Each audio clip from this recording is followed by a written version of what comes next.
We made it. I don't know how, but we did. I'm so excited about tonight's conversation. Welcome to the Frenzy, everybody. Look, we've got wonderful guests. This is going to be exciting. Right now, of course, Curtis is the only non-host guest, but other people might be popping in. We'll see. We'll see what happens. We needed a celebrity guest, so we had to bring Art by Ackerman onto the studio tonight, because when you're talking about soups, you gotta have that celebrity finesse. So we had to bring in the big guns. We had to get Art by Ackerman on the show. Yeah, I know his schedule's busy. We had to shell out some big bucks. Yeah, and we managed to land Art by Ackerman for the show tonight, and that's phenomenal. Honestly, I showed up. I showed up because he was here tonight. Oz and I, we pooled our $20 combined Patreon funds, and we got Curtis to pop on tonight. I've been saving up my allowance for weeks. Meanwhile, I've been trying to join Oz's clubhouse for the last several weeks just to see Oz, and he's been avoiding me like the plague. So, you know what, Curtis? Just because you're here tonight, I wanted to show off one of these pickups, and I know you'll love it. Did you see this 1/18 scale dog? Wow, that is nice. That's nice. It's not as nice as the Motu Vecnas that I found at my local store, but you know what? Yeah. You know what? Just because you mentioned it, this one goes out. This one goes out to Joe G. Joe Gonzalez. This is for you, buddy. Yeah. This is for you. Motu Vecna, crabs and all. If anybody buys that set just for He-Man, make sure you send your extra Vecna or bring it to Legion's Con to give to Joe. He's collecting them. Yeah, that's right. Interesting. I feel like these are inside jokes that I'm not part of. A little bit. Yeah. We've got a lot of people in the chat right now, and I know they're here for Curtis. So let's say hello to them. All right, we could do that. Let me hop on over here. We got Alan, Vine Jungle Figure Factory in the house. What's going on, brother? Good to see you. We have the as famous Jesse from Just Shelve It, Shooting the Shelf, co-host with Curtis. Yeah. What is going on, brother? We've got the Purple Gang representing with the Who Lessem Warlock. Choo choo, I mean gnome. Who Lessem? That's Who Lessem Warlock. I got that from Curtis. I get all my great one-liners. That's good. We have the Masterversal Toy Hunter Eldor here with us, and good evening, my good sir. Great to see you here. The fact that he shows up from Eternia every time we do a frenzy, just he's awesome like the busiest guy in the community too. Like always making stuff. He must be making stuff right now. Eldor, are you making stuff right now? Let us know. Did you guys see? I'm sure he is. He just made a Masterverse movie Tila, and I'm not talking 87 movie Tila, movie that hasn't even come out yet. Eldor made that figure. Yeah. Eldor, that's beautiful. Amazing. Absolutely phenomenal. Now, I cannot get the rolling of the R here, but we have the man himself, Guaisagwe Echevarria. Nice. I did it that time. I did it. I'm still no Kent Pool. Don't hold me to it. Fantastic. Then we also have the wonderful Ray Black joining us, saying, "Hey, Vader, panel and chat. It is good to see you. Is good to see. I did want to add, I don't know if Alan is making something right now, but earlier this week we celebrated the anniversary of Alan's parents making him. So yes, happy belated birthday to Alan. Big shout out to Alan's parents getting it on 9 months before that day. Yeah, exactly. Yeah, they made a good one there. Mm-hmm. Oh, they did. They did. They made the world's gift to the haunting community that day and didn't even freaking know it. Yeah. There you go. That's so true.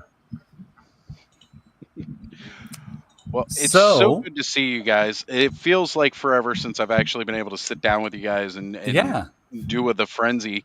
I know last time I did a little bit from the shadows But I'm here fully this time. Glad to be here. We missed you, Oz. Missed you guys too. It was a shame I couldn't hang out for that whole thing. Oh, and we have Shannon Hops joining in the All chat right, saying, Shannon. I agree. Hashtag glad Alan was born. I think we can all agree with that hashtag for sure. And if Alan were here live with us, he'd say, "That's my wife." Yeah. He would. Alan, everybody needs to do that hashtag on any Instagram posts you put out this week, after today, between today and next Thursday.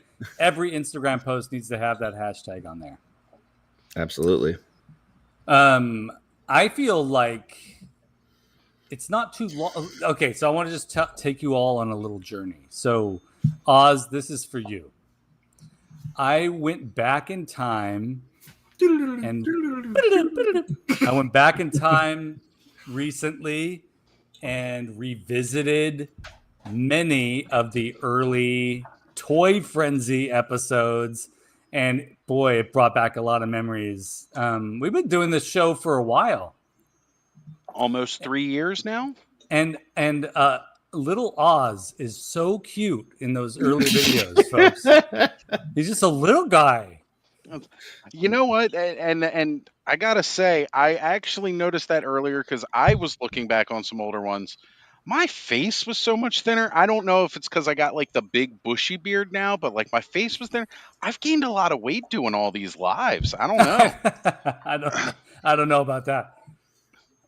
Yes, Curtis, you have your hand raised. Yeah, a little clarifying question. I know Oz has this thing going on that he has to grow his hair. Can you also not shave your beard, or is that not part of it? What are the rules on this thing? The hair, growing the hair for a year, that is literally just the top of my head. That's it. Well, rather the sides of my head, as we've all seen. I can't grow hair on the top of my head. But the beard, there's been for years, I've been trying to grow out a big beard. For those of you who don't know, I have a Santa suit. Every Christmas rolls around and I want to have a nice bushy beard for my Santa suit. And there's something always happens, like typically around now. There we go. Duck Dynasty reboot. I'm going to make duck calls. It's actually just me farting into a talk boy and playing it back. You guys remember those, the Talk Boys? Yeah. Home Alone 2. Yeah. They even had the Talk Girl where they painted it up pink and purple. Like that made it exclusively for girls. I kind of like the pink and purple one better myself. Put some blue on that and some green highlights, detailing. Perfect. But Santa. yeah, so weird. Yeah. I'm right. I've been trying to do this, get the beard out bigger, bushier. So I haven't trimmed the beard at all, really. I've done a couple times where I've come down the cheek and done the line, but I haven't even done that in like a month now. So I definitely, I might want to trim the line up here a little bit and here, trim the mustache. But I'm just trying to get the beard big and bushy for Christmas. And yeah, I didn't know what the rules were. I didn't know if like all manscaping was off limits. Or no. You know, one of the things that I try to do, especially during the summertime, is keep up on definitely a landing strip, little V action, V for victory. You know,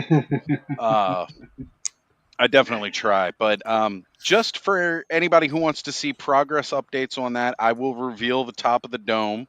Oh, like, are you like the dome? Oh, that dome. Okay, very nice. Yeah. Here, let me embiggen myself. Looking good. Dude, there you go. Prince of Thieves 2 got your Friar Tuck. Got the Friar Tuck going on big time. Yeah. Big time up top. It's crazy. It annoys the crap out of me. I go to bed now, and when I wake up in the morning, like my hair's messed up on my sides. I'm a side sleeper, so whichever side I sleep on, the hair is all messed up when that happens. It's terrible. Well, I've been going for the mullet, and it's starting to. Hey, nice. Get there. Got a little bit more party to grow, but you know. Right. I mean, that's what this is turning into. It's like a premium skullet. By March of next year, it's actually going to have some length to it. Premium skullet here. I saw you had this popped up here. We definitely got to give the big shout out to Nolan for being here, saying hi all, because you guys know it just as much as I do. With Nolan in the house, that makes us officially Toy Tube. That's right. Did you see that comment from Alan? He says he can grow a full beard from the eyes down in about a week. He's doing the full tingle dad. Like, ooh, like that. Wow. That is impressive. I believe it. Yeah, that's crazy. I mean, my hair grows pretty fast, but even I'm not that fast. Alan is a wolf man. Like, if you ever get a chance to meet him in person, Alan is a wolf man. I mean, I've claimed to be a bear, but that man is 100% wolf man. Yeah. 100%. So, guys, remember, premium skullet. Okay, premium skullet. Yeah. Hashtag, you got to hashtag that this week as well. All the Instagram posts. That's right. You gotta have hashtag glad Alan was born, hashtag premium skullet. Remember that. All your posts, guys. We need to see it out there. See, look, night one is already on. Night one, all right. Yeah. Sure. Well, and Jordan is asking, Oz, do you remember the old WWF wrestler Earthquake? Absolutely. Earthquake and Typhoon, natural disasters. They were also managed by our wonderful, one of my absolute favorite managers of all time, Captain Lou Albano, Mario. Oh, right. Yeah. I mean, you're nowhere near like the size of Earthquake. That man was worth a mountain. Yeah. But I could see the face, it's there. If they did a scan of your head and put it on an Earthquake body for a WWE figure, it would sell. Oh, it would. It definitely would, because that guy is. You know, now I kind of want to go back out and see if I can find that WWE superstar figure, just so I could pop that head on a couple of things like Thanos' head. This is Skullet version of Oz and in a bunch of different toy lines. I hope Four Horsemen is listening to this. No, Earthquake wasn't Tugboat. He partnered with Tugboat. They were the natural disasters. That's right. He was the Shockmaster. You remember the one that wore the glittery Stormtrooper helmet and plowed through the wall? Like ran into the door, top of the doorway or whatever. Right, like the wall didn't break away like it was supposed to, and he just fell right through. Yep. This is so sad. I stopped. This is embarrassing, guys. But I stopped watching wrestling at the end of George the Animal Steele's career. Is it embarrassing that you stopped or that the rest of us kept watching? Right, the rest of us kept watching. Yeah, which was more embarrassing? I don't know. I mean, look, I was pretty diehard 80s, 90s, you know, going through the Monday Night Wars, Attitude Era. And then it got to Ruthless Aggression, and I was like, I don't know if I like a lot of these guys. Yeah, I don't know that you can get much better than George eating the turnbuckles. That's amazing. Every time. It's green tongue hanging out. Oh. Yeah, going after Miss Elizabeth, you know? Yeah. I just found out that there's an action figure of George. I didn't know this. There's been a couple over the years. He's a little bit pricey, but I'm watching him. I'm watching him on eBay. Was it the LJN, the bendy one that you were looking at, Skelly? No, it's a more contemporary version. He's got good articulation. Nice. He's about Masterverse size, I think. Okay, so probably like their Elite or their modern lines. They got like three different ones. I didn't know about that. So I didn't realize they had a modern one. I had to hit up Mr. Wonderful. Maybe it was. I forget who. Maybe it was Mr. Wonderful that posted a picture, or was it John?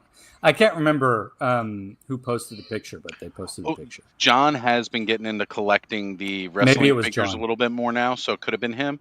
Yeah. But I know Travis, he's been a big collector of the WWE figures, even the AEW figures for years now. I just want to say to Alan out there, it's never too late to eat a turnbuckle. So that's right. It's if that's your dream, man, live your dream. So, but George eating sausages beats eating turnbuckles. I'll agree on the sausages only because I'm a big fan of the sausage. I enjoy having sausages in and around my mouth. It makes me happy. All right, now let's get into Superman. People are like, what did we tune in for? Super sausages? I think we just lost like 20 people watching. Our number our number went from 10 to 5. But for any folks that are out there on the East Coast, if you get some gas bar sausages, they're pretty premium. They are really good. Yeah. I actually heard there's a little Fox figure coming out. Or no, it's not. It's the accessory pack that comes with some sausages. Oh, really? Yep. That's cool. Yep. Yeah. All right, Yep, guys. Do there's you want to jump into this? I'm excited. Jump into it. I'm chomping at the turnbuckle to talk about Superman tonight. I'm a little jealous of Shawn's shirt, though. I gotta admit, I'm gonna bring in a big cool and Superman Shawn shirt, and then like Shawn comes in with the red and black. Like, look at that, man! That's Like, badass. got the red and black. Yeah. I don't know. I feel like I am feeling inadequate now. I just want to go. I did see the newer emblem shirt on at Walmart, and I was very tempted. I didn't pick it up because I don't know. I just love this version of the Superman logo. But Shawn, that's beautiful. That's I actually got it. It's the retailer on Instagram called Sons of Gotham. Mm-hmm. And I got 2 other shirts, and I was like, no, this is the one that I like the most out of them. I returned the other 2, but yeah, that, and I got another one that it's a black one with the traditional S on it too that I wore when my family and I went to go see it on Saturday. So that's awesome. Very nice. I'd like to take back my jealousy now that I found out that he got his Superman shirt from Gotham. That's not where you get Superman shirts. Sons of Gotham. You don't know where they might have relocated to like Star City or Coast City or something along those lines. The Metropolis only had the standard blue, red, and yellows. Yeah. Leave it to Gotham to have the black and red. Yeah, there's going to be people on the streets of Gotham selling bootleg Superman shirts all up and down the street. That's a Red Hood Superman shirt. Did you like that New 52 Nightwing stuff? Well, here's a shirt. Here's a shirt. There's a guy that just opens up his trench coat and he's just got all these different Superman shirts there. I'd love to get the Marlon Brando white with the black logo. Oh, that'd be nice. Yeah. I've never seen that out there. Selling the knockoff Superman shirts and find out you're just fanboying for fanboning. Whoa, fanboning. Yeah, fanboning. Oh my goodness. We'll leave that Here one we out go. there for people to clip. Fanboning. Yeah. So the Sons of Gotham place, they have all different colors of shirt with the S on it. Okay. It would not surprise me if you could find it through them, just saying. Oh, all right. cool. Well, they're not giving me any money for that endorsement, but I found more shirts than I expected to with different colors than I would have expected on Superman. So that's why I went with this one. Sons of Gotham? Sons of Gotham. They're on Instagram, and pretty easy to work with. So all right. Sons of Gotham. If you're watching this, we'd love to get some shirts and talk up your company. Let us know what we can do for you. Yeah, some sponsorship action. Yeah, let's get some sponsorship action. Yeah. Then we could afford higher grade celebrities than Curtis Ack. I mean, what? I don't want any celebrities other than Curtis. We don't need higher grade. We don't. Yeah. Once you hit the top shelf, you don't need higher grade than that. Yeah. So. Yes, Curtis, you're raising your hand. Can you embiggen me for a second? I'll wait. It's fine. I think I can manage. I just wanted to say I'm kind of a big deal. I don't know if you guys have ever heard of Trevor Williams, but that's him kissing me. So that's true. Just saying. You are it's a bit of a big deal. Just saying. I don't know too many other people have been kissed by Trevor, but I have 2 years in a row. So that Trevor Williams hangs around with Dan Larson, Toy Galaxy. Just saying. Big shots. Big shots. Yeah. And on top of that, with Curtis, you definitely have he is inevitable. Therefore, I don't know anybody that has a tagline like that or a title like that. So yeah, that's true. Awesome. It's true. He wears it well. He does. Bud was waiting yesterday for. Right. I wanted to shout out Bud has joined us for this evening. After waiting all day yesterday and 20 minutes, realized it was Wednesday and not Thursday. Hope he's got a slideshow ready for Saturday. Oh, don't you worry. He will have a slideshow. We got a 24-hour San Diego Comic-Con live stream coming up that I'm still going to work on figuring out. Oh my God. And Bud's going to have a slideshow for the whole thing. Are you going to San Diego or you're just like No, I'm doing it it talking just like about? last year. Okay, Just like last year. We're going to be talking gotcha. about the news, releases, all that kind of stuff. So, Hmm. folks, if you got time to join, let me know when so we can set that up. The whole That's 24 awesome. hours. Curtis, I knew you'd be right there with me, brother. All right, we got Duchess of Darkness joining us as well, saying, to hello, see you, gentlemen. Duchess. What's going on, Duchess? Glad to have you here. Guys, Yeah. if you're missing out, Wednesday nights, every Wednesday night, Yeah. we have Wicked Wednesdays over on the Duchess of Darkness channel. Make sure you're tuning in, checking it out during the premiere, and remember to go hit that replay if you miss it. And while we're on the subject, for folks that are not familiar, which is probably not the case, but both Shawn and Curtis. Now, I first met Shawn years ago because of Legends of Grayskull podcast, and lately Matt, the Dooch, and Curtis have been talking about the 2000X episodes, the Mike Young Productions, Masters of the Universe episodes, and toys. Kind of And lately. He's been a little flaky. that's all right. He's been douching. He's been doing douche things.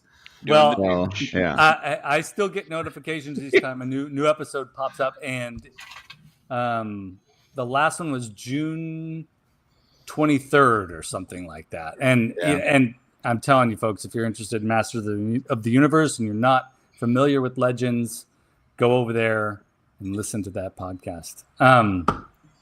I will say I've got a over on my Art by Ackerman channel. I've got a video dropping on Monday with Nate Barch with some of the artwork that he's done for Masters, including the stuff for the Netflix series. So that would be a cool one to check out. That's going to drop Monday morning. That's the awesome, 21st. and we're all That's huge excellent. fans of Nate. So Yeah. Look, he's if it awesome. wasn't for Nate, I don't know that we would have seen a resurgence of the goddess in Masters of the Universe. Nate Yeah. being Right. there, Thank He-Man you, got to work Nate. forums. If Nate it wasn't loves for the him, I don't goddess. know. Yeah, He may talk a little bit about that in our interview. he should. I believe it. He I should. believe it. Worth talking about. In fact, I found this one's a hard one to find, but I found her Oh, nice. Target Ooh. recently, and I was so Nice. excited. I was so excited to find her. I'm a huge fan of that iteration. You know what's that crazy? character. That is a fantastically gorgeous figure. And if anybody has seen, we've managed to get some shots have been shown of the new Eternia Tila. Yeah, And honestly, after that figure came out, I feel like this new and the new Eternia Evelyn too as well. Freaking gorgeous, phenomenal figure. amazing. I kind of feel that this new Eternia Tila, a little bit of a letdown comparatively, just a little. I've only seen a blurry, kind of blurry, like up close picture, and that I think it was like people were starting posting it yesterday or something, and Yeah. and I don't know, I'm willing to wait until somebody does an open box review and I can get a good look, because I have a lot of faith in the new Eternia line, even though there have certainly been some misses, but mostly hits. But we can't help but talk about Masters of the Universe, and I promise you folks, if you stick around, for the 12 people that are still watching, if you stick around, we're going to be talking about Masters along with Superman today, in some capacity. So do stick around for that, folks. I love how you say still watching, as if we were up to a couple hundred, but now we're down to 12. We were at 1,000 earlier. Gotcha. Right when we started, we were at 1,000. As soon as the screen, the end credits close and they're done, because I think that's what most people tune in for, is the opening credits. We have that problem with Offworld too. They tune in for the song and then leave. Or they tune in, they see the Dooch's chair isn't there, and they're like, "We're out. Hey, we're done. There's not going to be any auction of Dooch's things. We're out of here." Oh my god, I love that. You know, it's funny you bring that up, because every time I watch the intro for the Frenzy, out of all the intros and stuff that I've made, that intro for this show has got to be one of my favorites. There's just something about it with the music and the the way it speeds through, it's like that kind of like that very late night, TV show kind of feel thing. Yeah. And even though it annoyed the hell out of me, where it does the Skelevator Presents, but the S doesn't pop up at first. I like love it's that. on some delayed action. I It love used that. to bug the crap out of me every time. And you know what? It's grown on me. I'm like, now I'm just waiting for it to happen. I'm like, yeah, it's like that's gonna pop up. There it is. Hey, look, Bobby's here, and was- and also while we're on the subject, Bobby helped start the conversation to change Toy Frenzy to The Frenzy, which frees up our conversations to talk about. We're not going to be talking a lot about toys tonight. We're just going to be talking about a movie, and I love that. So, Bobby, we miss you tonight, buddy. I'm glad you're watching, and thank you for helping us expand our range. Which is There's a movie. Yeah. What was that? There's a movie. Yeah. Well, there was just like a week ago. There's a new Superman movie that just opened. Superman 4. I know it has the quest for peace. It hasn't been advertised very well, but it's there. Gotcha. Yeah. Guys, Getting Nuclear bad Man reviews. is a revelation. He is the best villain. The best ever. Absolutely. There's no way Superman can beat that guy. No way.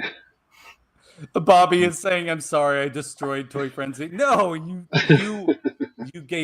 helped give birth to The Frenzy. You gave birth to The Frenzy. Hey, nothing's better than a definite article in front of the word frenzy, and that's exactly what we got with The Frenzy. That's it.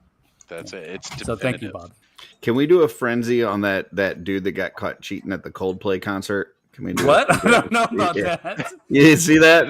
No. Oh my God! Yeah. Guy, And like, guy got caught on the finance screen. Yeah, he's like a CEO, and he's like, I guess he was like sleeping with one of the ladies that works with him, and his wife found out because he was on there. And I'm just sitting there thinking, imagine that you're his wife, and that's how you find out. That Oh my God, that's devastating. Coldplay. Like that would be terrible. Like you're like, I think I'm married to this normal guy, and here he likes Coldplay. I'd be like, right? That's what I was getting at. Like, you know, he went to a Coldplay concert. Immediate divorce papers need to be signed. I'm leaving. That's interesting that you bring it up because we were chatting about doing a whole episode on Coldplay, going through every album and every song. But you guys aren't on board for that? Come on. That's like when that's like you pulled a Skelly, Oz. That's good. Yep. Out. Here we go. All right. Eric, Manolo's. Ooh, that's even worse. HR director. Yikes. HR director. Ooh, I think that's an HR issue. Yeah, she didn't read the. She's got to report it to herself. Right. Yeah, here it is. The CEO of Astronomer. I didn't even know what that company was until today when it came out. That's awful. Eric, good to see you. Eric Perryman is here. He says, finally back home. That is good to hear, brother. Glad you are home, my friend. Someone said who was it? Manolo said HR director, and so I wrote #HR puffin stuff. Oh, that HR is definitely puffing some stuff. We are going to do an episode on HR puffin stuff eventually. That is going to happen. Coldplay hasn't had a single in years now. Let's do it one night. That is a great Brilliant, line. Manolo. Brilliant. Wow. That's great. That's brilliant. Home run with that one. Oh, that's beautiful. Oh, man. Ryan from that. That is so good. God, that's an end the show on. Sorry, we'll talk about Superman next time, folks. Yep, sorry. Sorry, guys. The show's over. Coldplay, we'll get you divorced. Let's get to it then. What are you guys up to? What do you have plans for the? Never mind. Not going to a Coldplay concert. No, definitely. Well, let's jump in. What do you say? Let's talk. Let's do it. Let's talk Superman. With very special guests. Yeah, are we not going to wait for the special guests? You know what? I invited them, and you know, it's the ball is in their court. We just got regular guests, but that's fun. you're the very special guest tonight, and so man, talk about over promising and under delivering. That's the story of the frenzy, my Hey, friend. that is my job. Don't go taking my job, Curtis. That was actually part of my marriage vows too, if I remember. That's good. My wife would be proud to be on and tell you everything. That's the best part. Did we just rebrand the show My Wife's Gonna Kill Me? Oh my gosh. Bud says at least it wasn't a Nickelback concert. True. Well, that's because they've gone up to a dime now. I don't know. Inflation. Inflation. Have yeah. they? Terrible. Have they? All right. That's a terrible freaking joke. Just further proving I'm a dad. I just threw some images together because we're just gonna scattershot this and have fun talking about it. We're not going to go in chronological order of the movie or anything like that. I'm excited to talk about certain elements of this film. And I'm just going to start this off by saying that I was terrified by this movie. Spoilers incoming. Spoilers incoming. I was a little worried about this movie because there was a lot riding on it for me. Like as a kid, I loved Christopher Reeve, Superman. I loved the early television show. I loved the Max Fleischer cartoons, and I loved Super Friends. Like I'm talking serious, genuine love. Like, and I've endured and had up and down, on again, off again relationships with some of the other stuff that's come out since the Christopher Reeve Supermans. And love James Gunn, huge fan of James Gunn's work, high level of respect for this guy, going back to when he used to work for Troma. And when I found out about this movie, I thought this guy better fucking deliver, because if he doesn't, it's going to break me in multiple ways. So I don't know about you guys, but I had a lot riding on this film. And kind of similar with that. I'm a huge fan of James Gunn. DC approached him after the Marvel breakup about doing some more work because, he helped out with that second Suicide Squad movie. Yeah. Did a good job with it. Really helped polish a turd. Yeah, that movie was good. And just one of the first things that got me on board with this movie behind James Gunn, he remembered that Superman's underwear goes on the outside. Just like mine. Right? Like, yeah. I don't know about you guys. When I wake up in the morning, I'm like everybody else. I put my pants on one leg at a time, and then my underwear goes over the top. I've been doing that since Underoos. I mean, it's just, it's the way of it. I mean, they should have been called Overoos. That's very, very true. Yeah. I mean, we haven't had underpants Superman since Superman Returns with Brandon Routh or Ralph, however you say his name, right? So it's a big deal.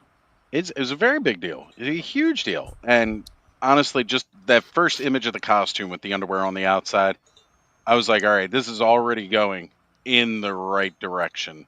Yeah, and the underwear made up for the S for me because I wasn't a huge fan of the S when I first saw it. It doesn't even really look much like an S, really, right? Like it doesn't. Yeah, I mean, it's good, but it doesn't.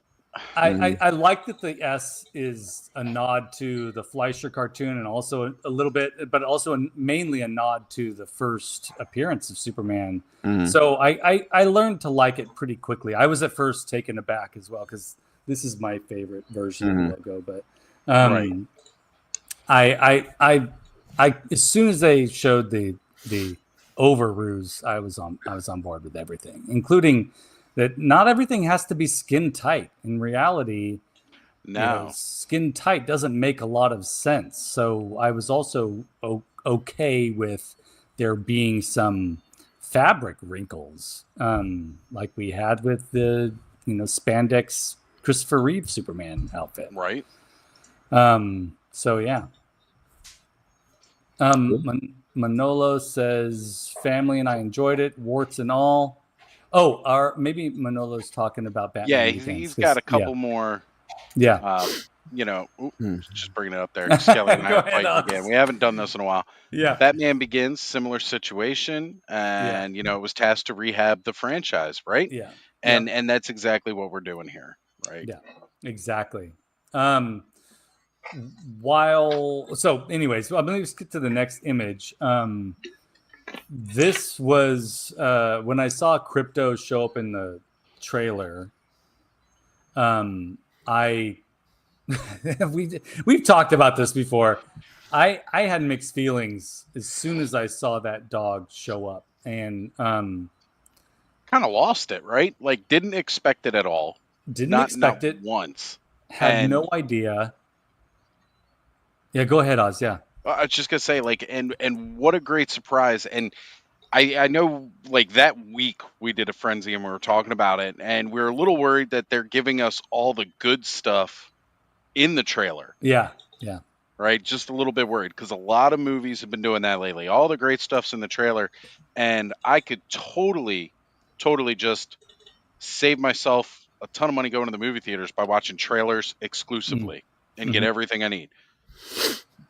Now, I still haven't seen this movie yet, but from what I've heard, they didn't spoil everything at all. Like, not even close. It felt like it felt like they were spoiling a lot with the trailers, but it wasn't anything like, what was it, Batman versus Superman, where like Doomsday was revealed in the trailer and like all kinds of stuff was revealed. Wonder Woman. The only thing I felt like was spoiled was the entire cast of characters, and I think that was more through the toys.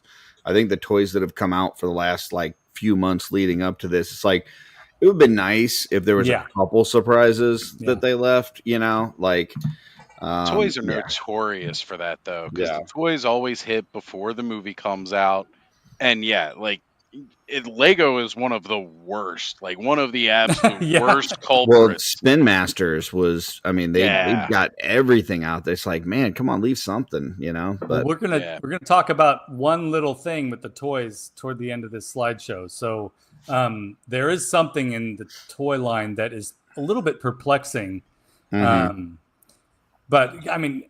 Shawn, Adam, I know we're doing a lot of talking here, but thoughts on Crypto in the movie? I was excited for Crypto. I mean, he has a little bit like the one thing is, like, when he's a little bit like violently jumping on Superman like at the beginning, like that was slightly off-putting. But I love dogs. I love that he has a dog with a cape. Dags? I'm all about that. I love Dags. Yeah, like Dags. Love the Dags. Yeah, we're better.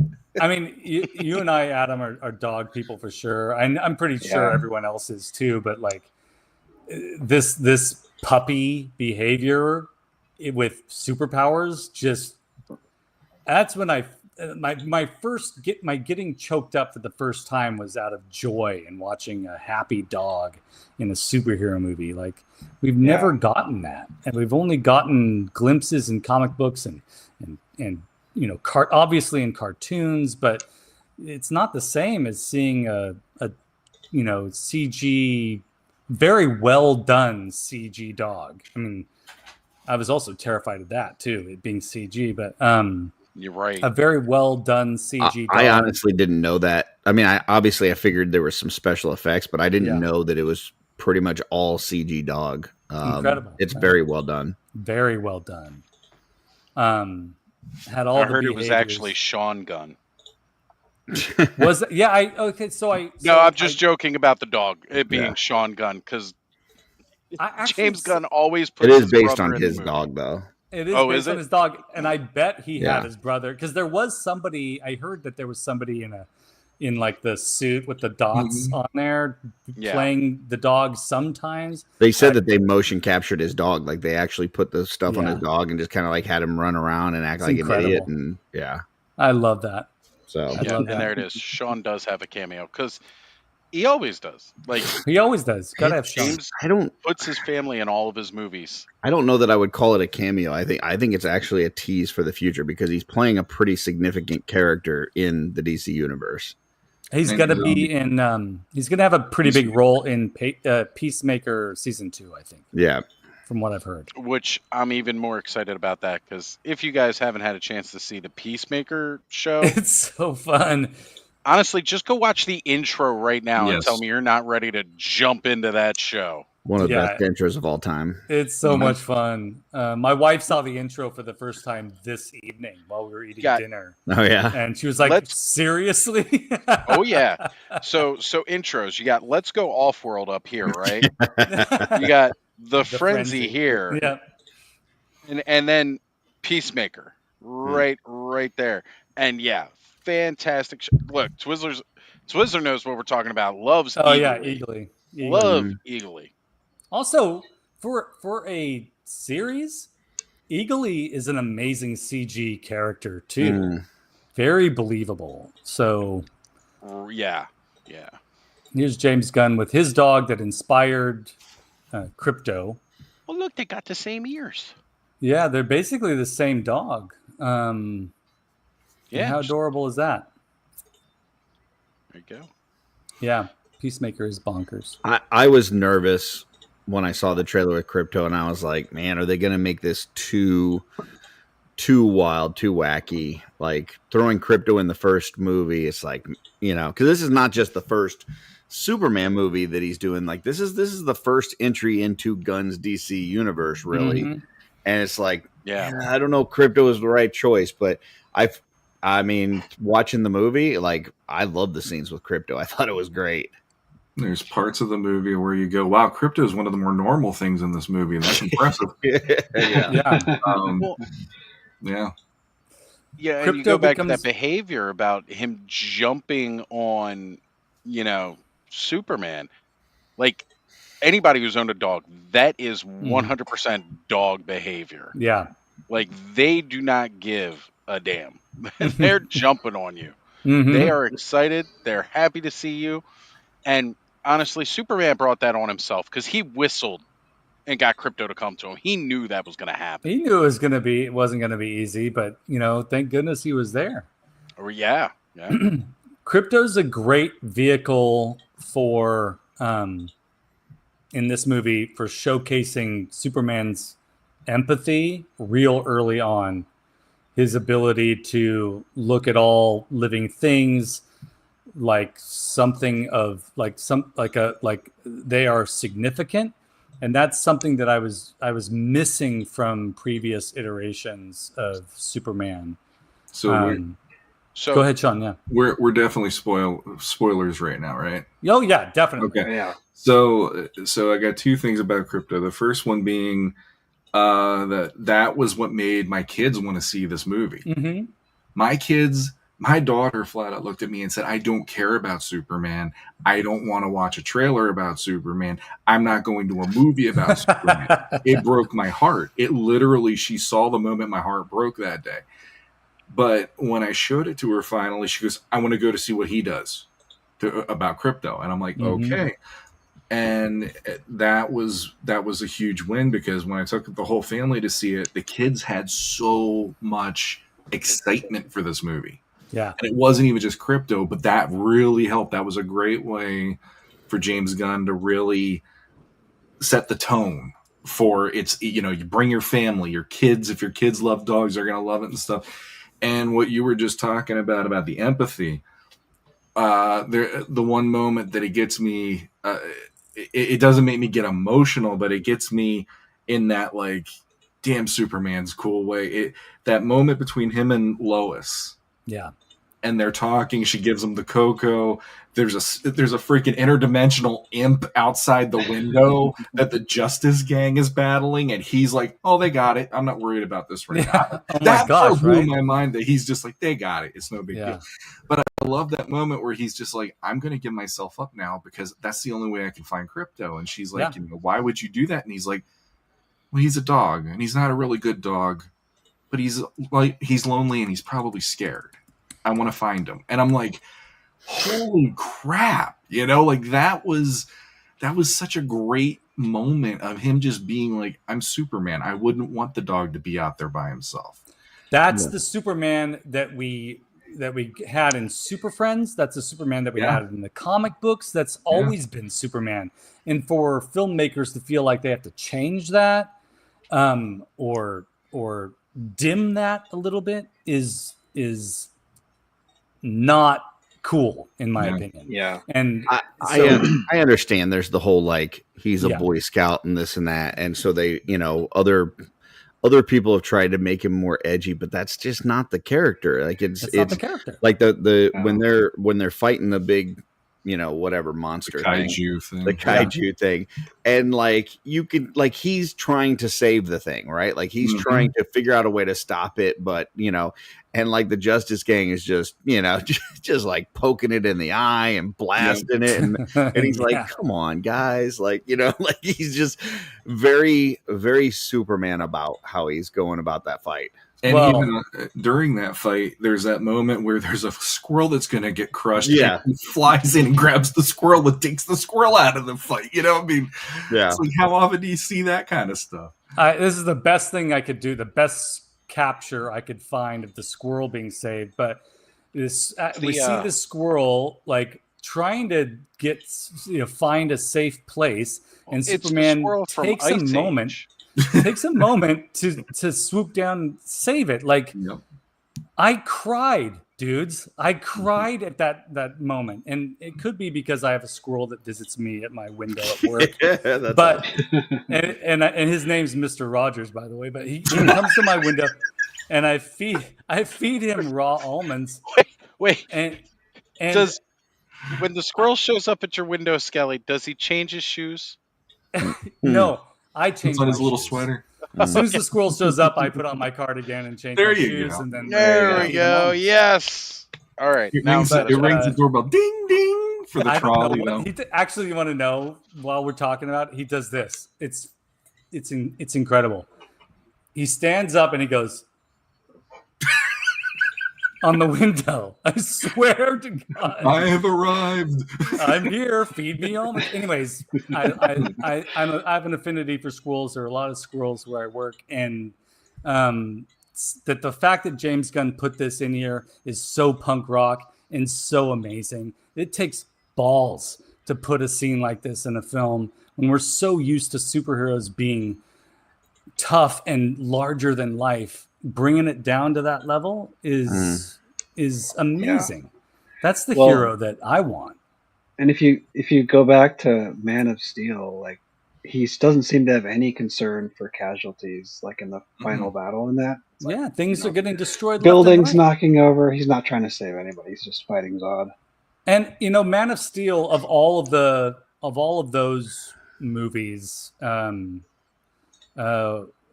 that is probably the one I can watch, more than once. But I still, it doesn't quite reach the place where this movie reaches as a fan of Superman in the comics, and Well, to carry a little bit off of what Adam just said too. I mean, for me, one of the moments that got me visually was. It's in the trailer. It's the woman that's in the car and the building's about to crush the car. Yeah. And and the building, all of a sudden it just stops and she looks over and there he is holding it up just long enough to get her out of there. Oh. And he's looking at her and like doing what he can to, and then that moment right there when the building falls, the bridge gets destroyed, but she got away at least. As she's going across the bridge, she turns around and looks, and then they play a little part of the John Williams score there, as he's flying up through the rubble. And holy crap! I was just sitting there, like my chin's wiggling like crazy, and I'm just like, that hit hard because I'm like, Cavill didn't do shit. And here we got it's like Corn Split's in there. He's trying to get every building to not fall down so people can get the hell out of there. It was great. It's amazing. What you didn't see is Henry Cavill was running around knocking all the buildings. He was. And he was letting tanker trucks blow them up too, because he just jumped over the tanker truck at one point. Yeah. That one had me dumbfounded on opening day when I watched it. I gotta say, it's exciting. Matt Rod, great to have you. I'm glad you were able to jump in. Matt's looking right now in his rearview mirror while he's driving and live streaming with us, looking at this Superman behind his car. I'm pretty sure. Yeah, no, he saved me. I was about to be under a building. Hey, I appreciate you guys having me, and I apologize for being late. We had a late night. I actually can show you some pictures soon too.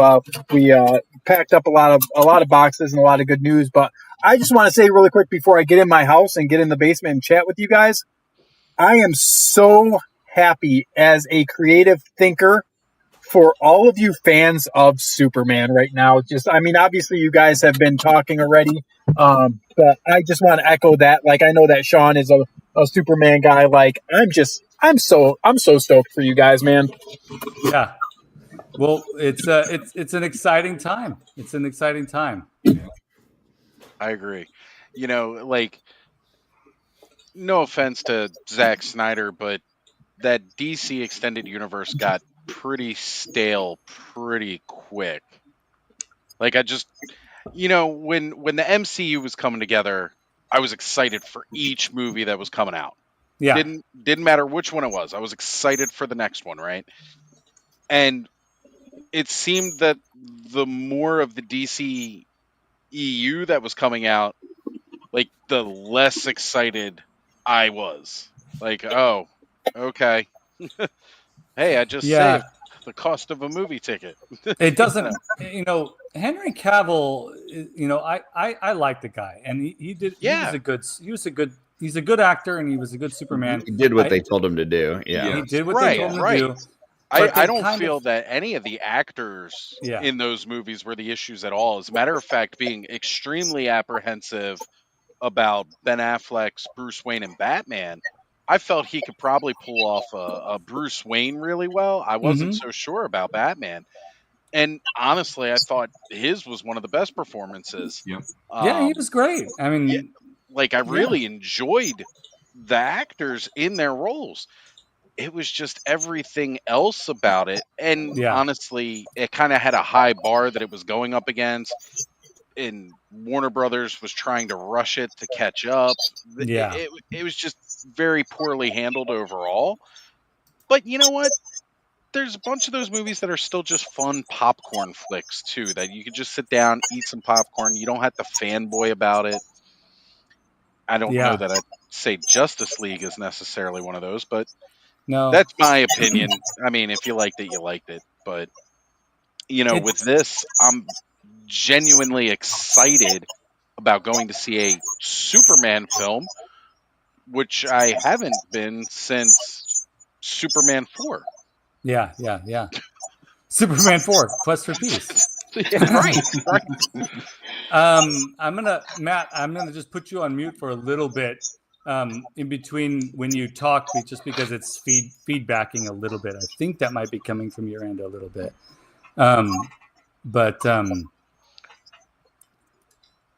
Let's see. So, okay, yeah. While you're doing that, Skelly, I also wanted to shout out, I mentioned it in the chat earlier. Earlier, we had 31 people watching. We've only got 12 likes. That number has jumped up to 39. For a while, we had 40 in there. Wow. Guys, make sure you tickle that like button a little bit. Give it a little tickle action down there. And make sure that you let us know you're watching, you're enjoying the content. I noticed we got the big jump in people watching when we had the squirrel on screen. If we need to put the squirrel back on, let us know. We'll gladly bring the squirrel back on. Actually, next episode, all squirrels all the time. All squirrels. It'll be nuts.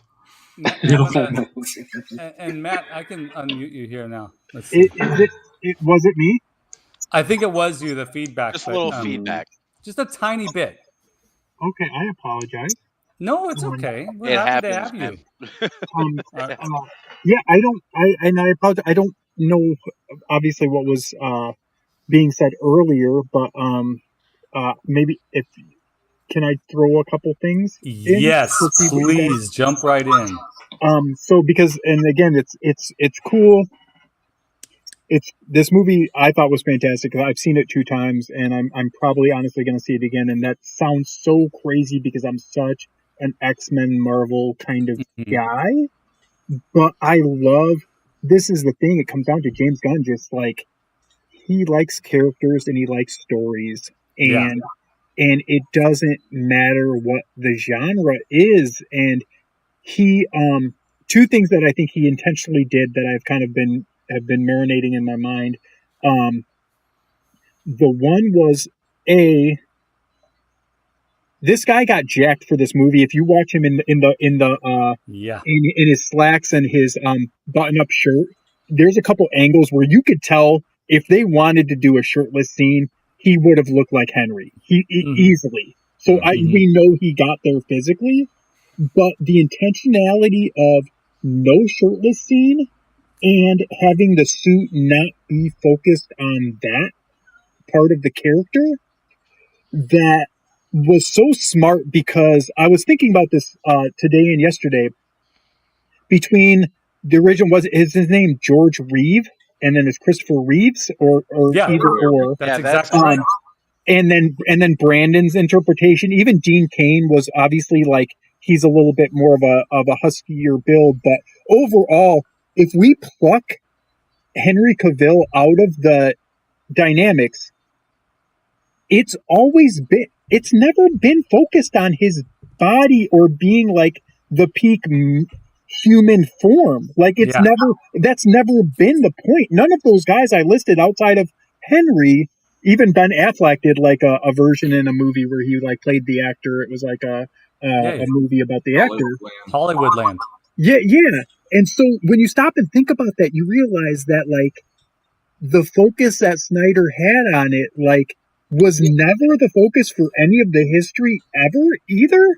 And so thinking about that, and then thinking about those two choices of no shirtless, and then also the suit fitting a certain way that's like, hey, it's not just about him physically, like that. Yeah.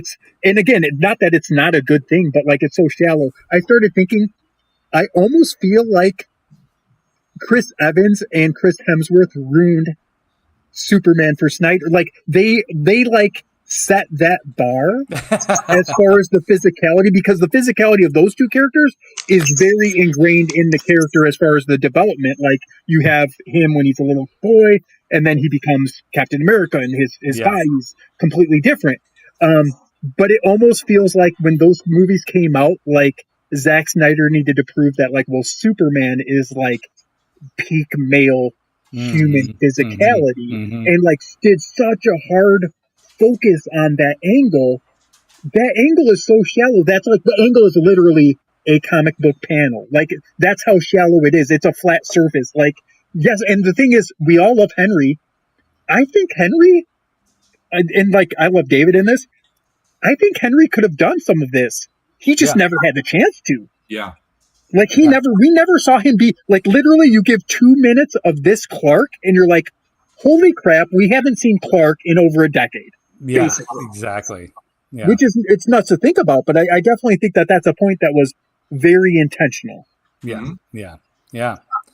Yes, Curtis. I love that Curtis is so formal with the raising the hand. You know, I don't want to use, certain Stephen Bisciotti as my reference here, but I'm going to. And, Stephen made a point. We were talking at one point, and he said, the way that muscles work, like the way that you build muscles, is you stress your body in order to build muscle. Like, you have to actually tear your muscle in order to rebuild it and get it stronger, right? Like but Superman doesn't have anything that really stresses him, right? Like, he is so charged up and powerful that, like, things don't, like, he can't just lift weights. Like, he shouldn't be jacked, right? Because he doesn't have the things that he's trying to resist against that is going to make the muscles build. So if anything, Superman should be small if you think about it. So there's that. I 100% agree with the Cavill stuff. I think that, like, if he was, given this part to play this script, I think it would have been great as well. I was honestly hoping that he was going to be Ultraman. I was hoping, because, like, yeah, I was too. I was hoping that too. In most of the versions that I've seen of Ultraman, he's an alternate, universe Superman, an evil version. And the yellow sun actually weakens him, which is why if on our world, he would have to be covered head to toe. And so that's what I thought was going on. Not that he was just trying to cover his identity, but that like he was seriously covering himself because the yellow sun would weaken him. And I thought for sure that when that mask came off, it was going to be this big giant rope-a-dope. Like, you sit here and got these people got mad because he wasn't involved in the DC, the new gun DC and stuff. And I thought when that mask came off, it was going to be him. And when it wasn't, I was a little bit let down. I got to admit. Well, I was hoping for it too, but when the mask came off, and I had an inkling it was going to be David's Superman, I got kind of excited too, because this is an opportunity, since it gets thrown into a black hole, for this Ultraman to become Bizarro later on. And James Gunn would do Bizarro. Other filmmakers would be afraid to do something like that. I love the possibility of that, but I was hoping Henry would show up too. Yeah. I was there with you. I did see something this week that I think if it happened would be absolutely amazing. And I never had considered it, but think about Henry Cavill as Batman, Bruce Wayne Batman. Like, just picture it in your head. That would be good. I've been racking my brain. Like he has the looks for a Bruce Wayne Batman way more than Superman, in my opinion. And the thing with that is too, the point that you're making is like the fact that Lobo is coming, like that's totally on the table. Like you would assume that that's like, oh, Curtis, you're batshit crazy thinking that, but then you stop and think, you're like, well, wait a minute, Aquaman's about to be Lobo, so like all cards are on the table. Oh, like, yeah, right? Did you know that he read for the part in the Nolan as the Nolan Batman? Like Henry was in the running. Oh, really? To be Batman in that Nolan verse. Interesting. I like. So I've been having a hard time identifying who could possibly be James Gunn's Batman, and I think you're onto something, Curtis. That would be amazing. Cavill coming up with like the bat gauntlets on. Yeah. And cocking the fists before he goes into a fight now with oh yeah. Yeah. Gotta get that fist cock going before he jumps in. Yeah. Do you think like he would go in more of like a, I don't know, like a Silver Age, like gray and blue costume Batman, kind of a little bit more detective-y? I'm hoping for that, actually. Like tarnished gray and blue, maybe. But yeah, for sure. Like I want him to be gruff. Yeah. And I kind of want him to be grim, right? But how cool would it be if he came out as total freaking camp, like I mean, as he is, and then just come out like that? Like, well, they're still doing the Pattinson movies, right? And that is really taking the place of like that early Batman. So I would imagine that the other version that we get is going to be a more kind of, a little bit further into the career kind of Batman. Well, for sure. The movie, the Brave and the Bold movie that they're trying to do, he's already going to have Robin. So he's going to be a Batman. And this movie, they said Superman was Superman already for 3 years. Yeah. So it's like there's 3 years worth of time that we can guesstimate things all we want. Like there was somebody even online this weekend I was reading, they're like, well, who's to say he hasn't already met Batman? Exactly. The thing about this movie, and heck, the Justice Gang even knew his identity already, right? So sure. I think you're onto something, Shawn. Yeah. And I mean, the thing about this movie that originally they were going to do with it is have it start out with like a Monday, and then Wednesday was going to go Tuesday and stuff. And it was just, this is a week of Superman dealing with all the crap he's dealing with. And I know they obviously they took it out of the movie and stuff, but it's like this movie shocked the heck out of me by literally you have a breather in the beginning where it gives you the 3,000 years ago this, and then 300 years ago this, and it goes down like the narrative of explaining how we got to this moment. Yeah. And then it just literally, that's what I loved about it. Even though I knew it was going to start with what we saw in the trailer, with him landing, then the minute that opened, I still love that, 3 years ago, Superman revealed himself to the world.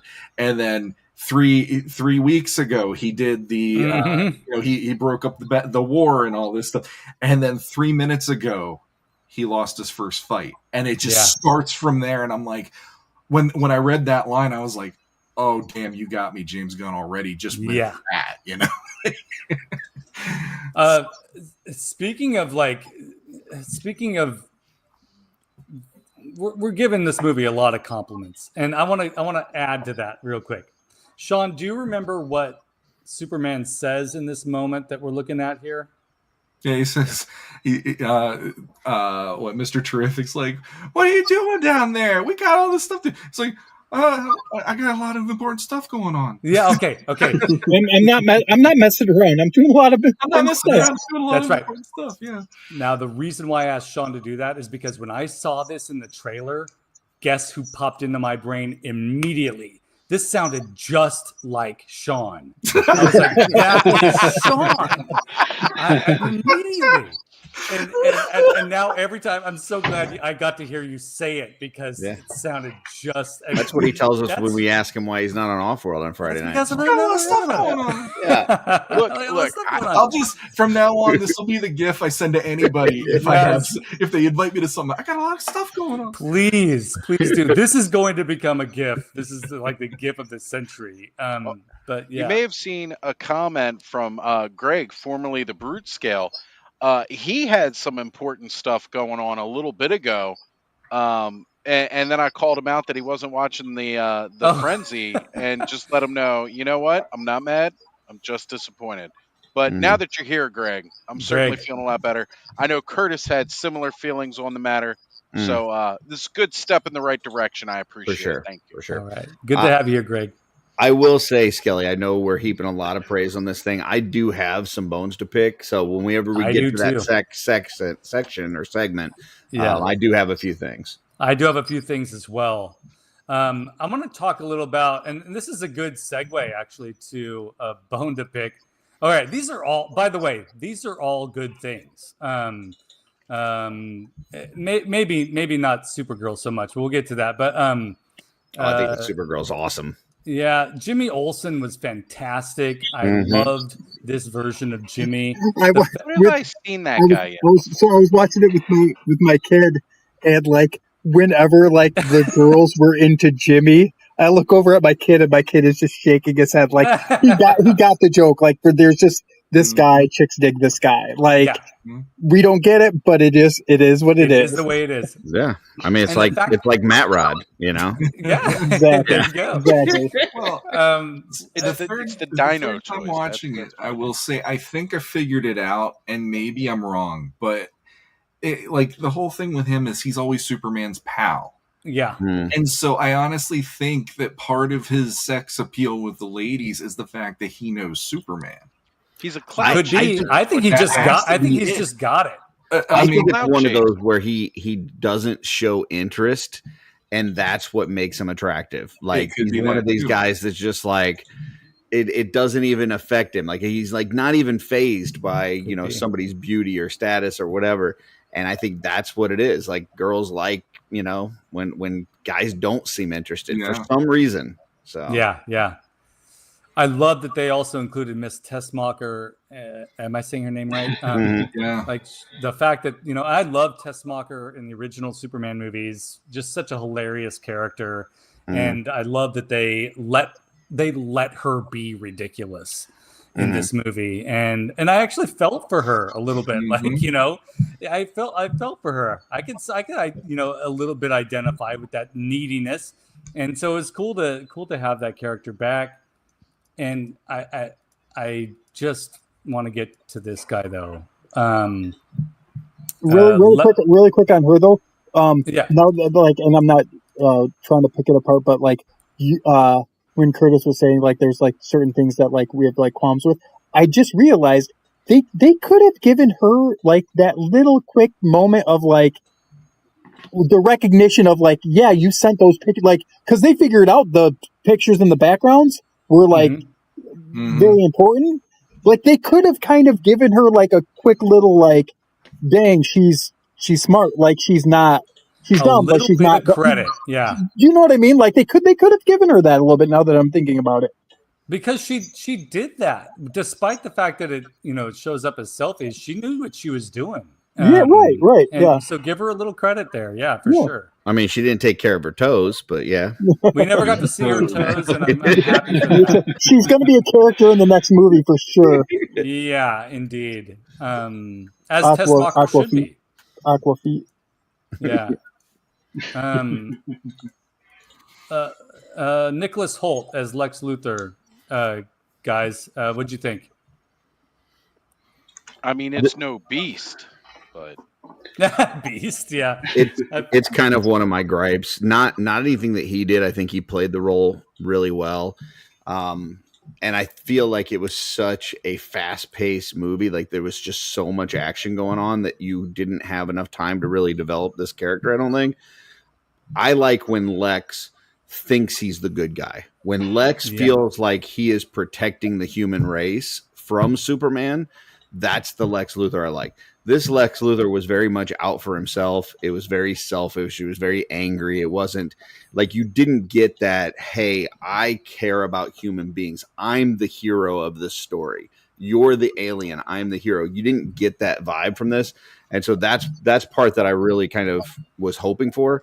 Curtis, the few moments or lines or phrases that he did do that were very good. Like when you started seeing a little bit, and they give you, like you said, like I don't think it was as much as it should have been, but they started getting you into his psyche. Yeah. Like those were good moments where he's like, he's an alien. Like everybody's focused on this guy. Like they don't realize the problems that he's going to cause. Like those were good moments. Yeah, they were kind of giving him him that Lex from like the Reeves Superman movies where he's trying to get extra land and he's trying to, increase his wealth and increases and that's okay. It's a good Lex. I just don't think it's the best version of Lex. So well, I think go ahead, Shawn. Yeah. So that's part of my maybe like I don't know if it's negative, but it's a gray area for me with this movie, and that's the fact we're 3 years in on Superman. Yeah. From the get-go. And it is fun to have a Superman movie where you don't need to see the death of Krypton again. You don't need to see the rocket ship bringing him to Earth. You don't need to see the first time he goes to Metropolis and has to don the suit and have people like see him for who he is. But one of the problems then is it's been 3 years that the two of them have been going head to head against each other. And this is the first time, like they literally said, this is the first time they've ever been face to face in this movie. Yeah. But the problem with that though, is still he's been this seething, boiling, hate raged individual about this character. And he says it in the trailer. He says it in the movie about, all of the world is focused on Superman. And what's he doing for us? Like I'm doing this for us. That he's that guy in that way. But he just looks at Superman as we can't trust you. You have too much power. Why would anybody give you the keys to the kingdom here? Yeah. And so in that way, that is one of the you get off and running with an entire universe in one movie, but you don't have that time to see Lex go from the man of finesse businessman who probably could walk into the room, shake hands, and still smile in Superman's face, kind of like he did in the movie at points, but do it in a way where he's not showing any vulnerability to the man. Yeah. 3 years later, he's been doing this. That was something I love too, is he's tracked every freaking fight move Superman has ever made in a fight for 3 freaking years. How dedicated and ridiculous do you need to be to do that shit? Yeah. I mean, I think this is the most evil Lex that we've seen. I mean, with all the people that he had in there, he flat out murders a guy, right? Yeah. I mean, it's definitely an evil version of Lex. It's just, I don't know. I just feel like there is a little bit better that could have been done. I feel like this Lex, like I think what Shawn's also getting at here too is that a lot of the motivation happens before this movie begins. Yeah. And I understand, and what we're also talking about is how he's trying to tell everybody around him that we shouldn't be letting this person do what he's doing. And I could really identify that. The part about Lex that I didn't appreciate, and this is actually, I believe, a mistake on James Gunn's part, is Lex is pretty fearless, but he's still human. And when he enters the Fortress of Solitude and the engineer is throwing her blades all over the place, Lex doesn't flinch at all. That's out of character for him. The blade goes in front of his face like 5 times. And the fact that he just like that to me, I thought was I don't know, because I've seen that kind of Lex before. Yeah. If you've ever watched, like, again, the Justice League cartoon from like the 90s and stuff, like that Lex was very, very fearless. Not to mention, he was also voiced by one of my favorite actors of all time, Clancy Brown. Oh, yeah. Clancy's awesome. Like, Lex can be fearless. Yeah, I feel like I don't know that he wouldn't flinch if something were getting thrown right at his feet. I mean, who wouldn't? A blade, it just felt a little bit like maybe a little too cartoony. The cartoon aspects of this movie really was like so many home runs and like over and over again, just success. But I felt like maybe that was a little too much. But yeah. That's my opinion. I agree with that, because watching it pretty much every time I've seen it, that moment always makes me go, there is no way anything flying that close to my face would not make me go, Jesus God, I'm supposed to be the boss here. You're not supposed to kill me. Yeah, that would have been a good moment for something like that. Like be careful or something, Yeah. Or we talked about this, that kind of like him already prepared for stuff and they're already doing things that are off book. Yeah, exactly. But one moment with Lex that I still, every time I see it, it gets me though, is when he's doing his big villain spiel at the end of the movie and all that. And I absolutely love that moment where they got Superman on the ropes and he's doing the 1A, 1A, 1A. He just keeps doing, and it's like, I loved in that moment that you got the summation of 3 years of him so enraged by this person that if he could punch him right now, he would. And he would break his fist and every bone in his entire arm. But he would just feel that satisfaction of, I did it. I finally did it. Yeah. And I finally let you see what you bring out in me, kind of a moment. And it's like when that happened in the theater, the opening night, I was like, holy crap. Yeah.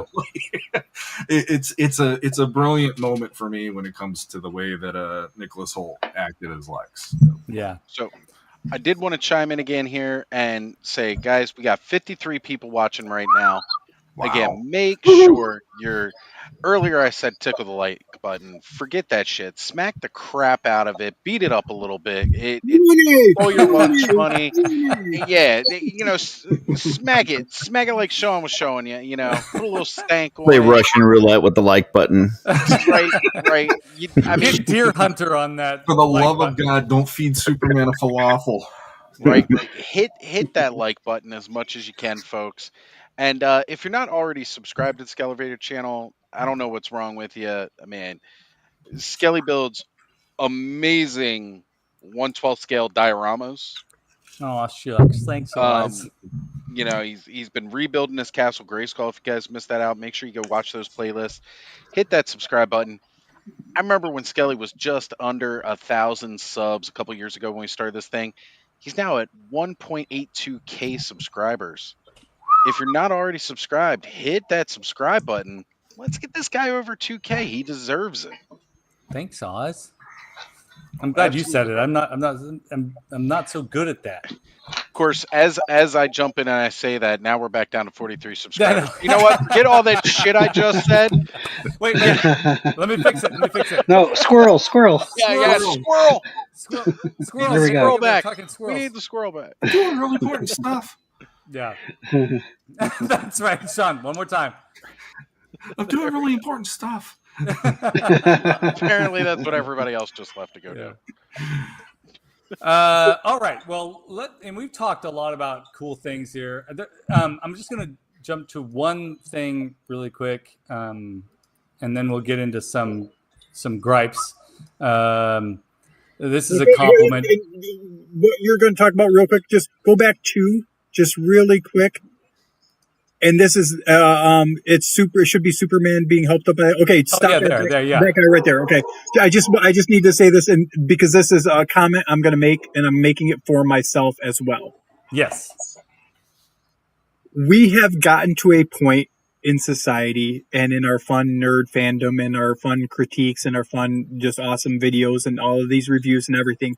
We have gotten to a point where this suit, where it kind of just wrinkles on his elbow, we would just be like criticizing that. And then like now after seeing the movie, it's like I feel like I want to tell my old self from last year when I would be involved in those types of comments, like, bro, like, watch the movie. like there's and you guys know this too, and I know this is why I love you guys. It's like I love the criticism, I love the creative criticism, and I love the like, let's tweak this or what if this and that type of stuff.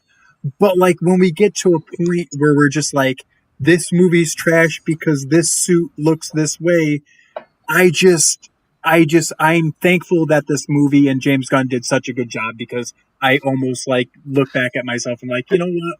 I should not be such a dork about certain aspects of this.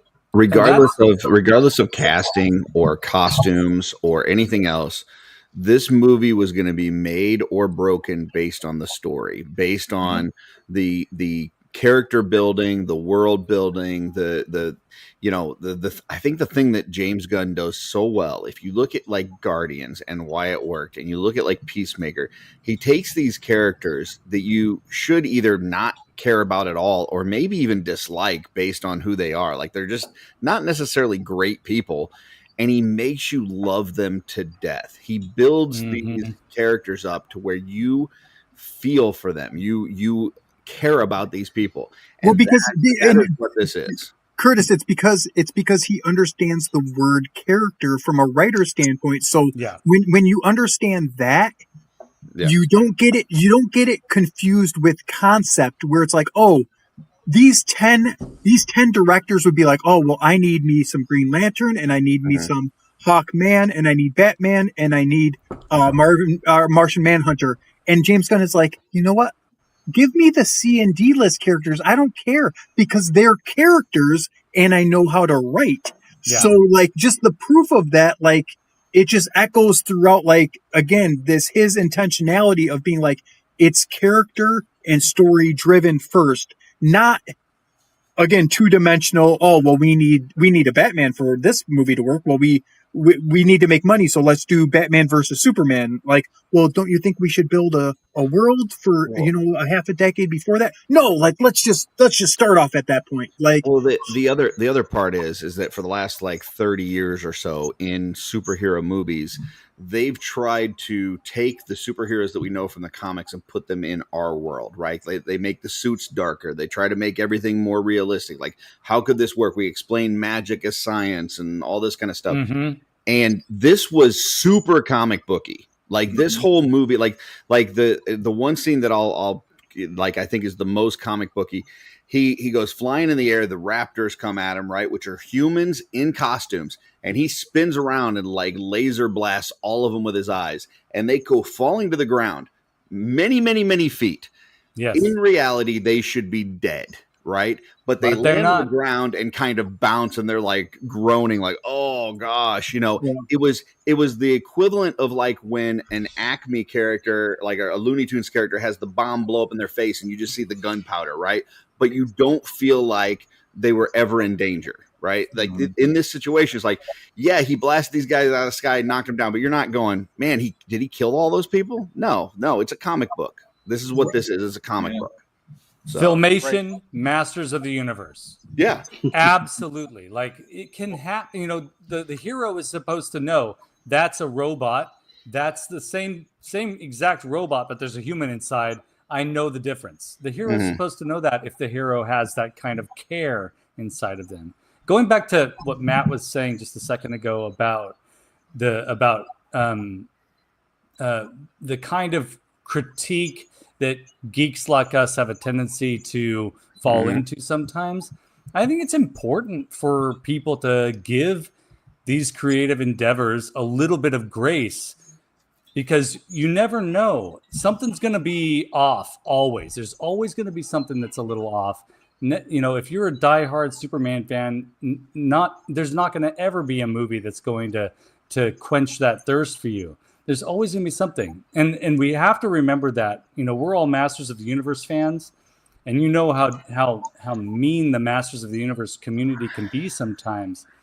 You got to give your interests and these creative endeavors based on these IPs a little grace. I feel like that's the Sonic the Hedgehog effect, though, right? Like people felt like, oh, this thing doesn't look good. We're going to voice our opinion, and then they went back to the drawing board and spent many dollars to try to redo that thing, right? And so now people feel like, hey, if we critique this hard enough before it ever comes out, maybe they'll make it the way we want it to be made. And that's it's a really crappy precedent. And I think we should just wait till the thing comes out, and then, you know, if you have judgment. But I mean, if you're a creative person, though, as a director, as a writer, I mean, I definitely think that there is merit in being humble enough to be like, you know what? Yeah, we missed that. Let's take him. He shouldn't blink his eyes when the can hits him in the back of the head. Let's take that out. Like, I think that's really cool that James Gunn is humble enough to be like, no, that's a good point, bro. Like, let's. I like it. It opens the door for, millions of people on social media to do their thing and feel like their opinion is important when a lot of times it's not. And everything in context, Curtis, because I know we were on a show, I believe, with you guys too, before when they dropped that scene or the picture of Superman putting his boots on, and we didn't know the content or we didn't know the setting of what that was, but we were kind of talking about it and, you know, exploring the suit and like, what could this be and stuff. And then now when we watch the movie and we're just like, oh, Justice Gang's in the back, like taking care of that. And like Lois is taking time to have a moment with Clark. Super cool, you know, but at the time we were like, this kind of seems weird, you know? Yeah. Well, and it makes sense because in that world, there's going to be fights all over the planet, right? You can't be involved in every single one of them. So, So that's something that I was thinking with, I was listening to a review, and it was hard for me to listen to this review. It was a guy who has a YouTube channel, and he brought on a guy who runs a Superman Facebook page, and they started ripping this movie apart. And everything had to boil down to, is it Christopher Reeve 1978 Superman the movie? And if it isn't, I'm having a hard time with all of this stuff. And they must have really disliked a lot of Superman movies between now and then. They didn't even know what a metahuman was, which made me go, I don't know if you guys even remotely have a leg to stand on to argue anything from here on out, because if you don't know that metahumans are the actual name of superhumans or superheroes in the DC universe, maybe sit this one out, guys, because this isn't your, don't go there. I was going to say, I don't think they picked up another DC comic ever. The movie's going on 50 years old, and they're still like, that has to be what we get, or else we're not doing this, which blew my mind. But the thing about it I kept going like, okay, when it comes to the Chris Reeve movies, he is a big fish in a small pond. And the thing about that for me, even as a kid, I loved those movies when I was a kid, but I loved them only when he was really doing his superhero moments. I didn't care about the Lex Luthor in those movies. I thought he was boring. And it's like, oh, wow, he made two rockets go in different directions. So he did figure out Superman can't be in two places at once. That's kind of good if you're a villain wanting to fight him. But there was the challenge wasn't as interesting to me to watch and all that stuff. But the thing that was interesting about this new movie, though, is Superman's kind of like a medium-sized fish in a giant pond finally. And what we've never gotten to see is what we're seeing in this movie, where he's getting to interact with these other characters. and the other characters are bringing their perspective to it. Like, I like that the Justice Gang came into the party and they're like, we're just going to kill this kaiju because that's the easiest thing that we can do to get rid of this thing. Yeah. And I love that he's just like, why couldn't you have euthanized it a little more humanely? Why couldn't we have taken it to an intergalactic zoo? And it's like, the minute he said that, I'm like, there are intergalactic zoos already? That's amazing. Right. That was very comic booky too. Exactly. And the thing that really I loved go to about this movie, when people were saying, oh, it's going to be too convoluted, too overloaded and all this stuff, is it was a great way of showing what he is about and how that influence infects others, or not, I shouldn't say infects because that's a bad word, but how his influence passes on to others. Like the falafel guy. He saw Superman fall to the ground. He wants to go and help him because Superman helped him once. Why not pass it on? Pay it forward kind of thing. And then even with the Justice Gang, he went up against them and they wouldn't even lift a finger when he gets arrested, except for Mr. Terrific. And then that ended up being a cool moment and all that. But what I love, and that was just a piss off guy. Like, I love how guy uses the Green Lantern oath however he chooses in order to fit. I don't want to do. I love this, which is so Guy Gardner. It's like very comic. The Guy Gardner fingers coming up and the middle fingers coming out of the desert and all that. Yeah, love that. But that was what really hit home for me watching it each time. Is like, even the Justice Gang got hearts. It's like they became like the Grinch, where their hearts grew 3 sizes bigger. What did he say when he another country to intervene and protect a little boy who was literally raising a flag, chanting Superman? Yeah. What did he say when he showed up? That wasn't it something like he said, "Hey kids, sorry Superman couldn't make it, but you got an upgrade." Yeah, no, that's what I was looking for. Yeah, he's so Guy. That moment, I'm not gonna lie, I'm of two minds about that moment. I love that the kid is safe, and I love that he had that. Superman was here. He could do it again. He'll come and rescue us. But then the look on his face when he sees guys, I'm like, oh God, do not idolize this person. It's like, that's your drunk uncle that you do not want to think is a cool person. Yeah. But that's what was really cool about it, is just it showed his heart. His heart is on his sleeve through the whole movie, and it shows that through him being who he is, it does affect change in his world and in other places in the world of this new DC universe.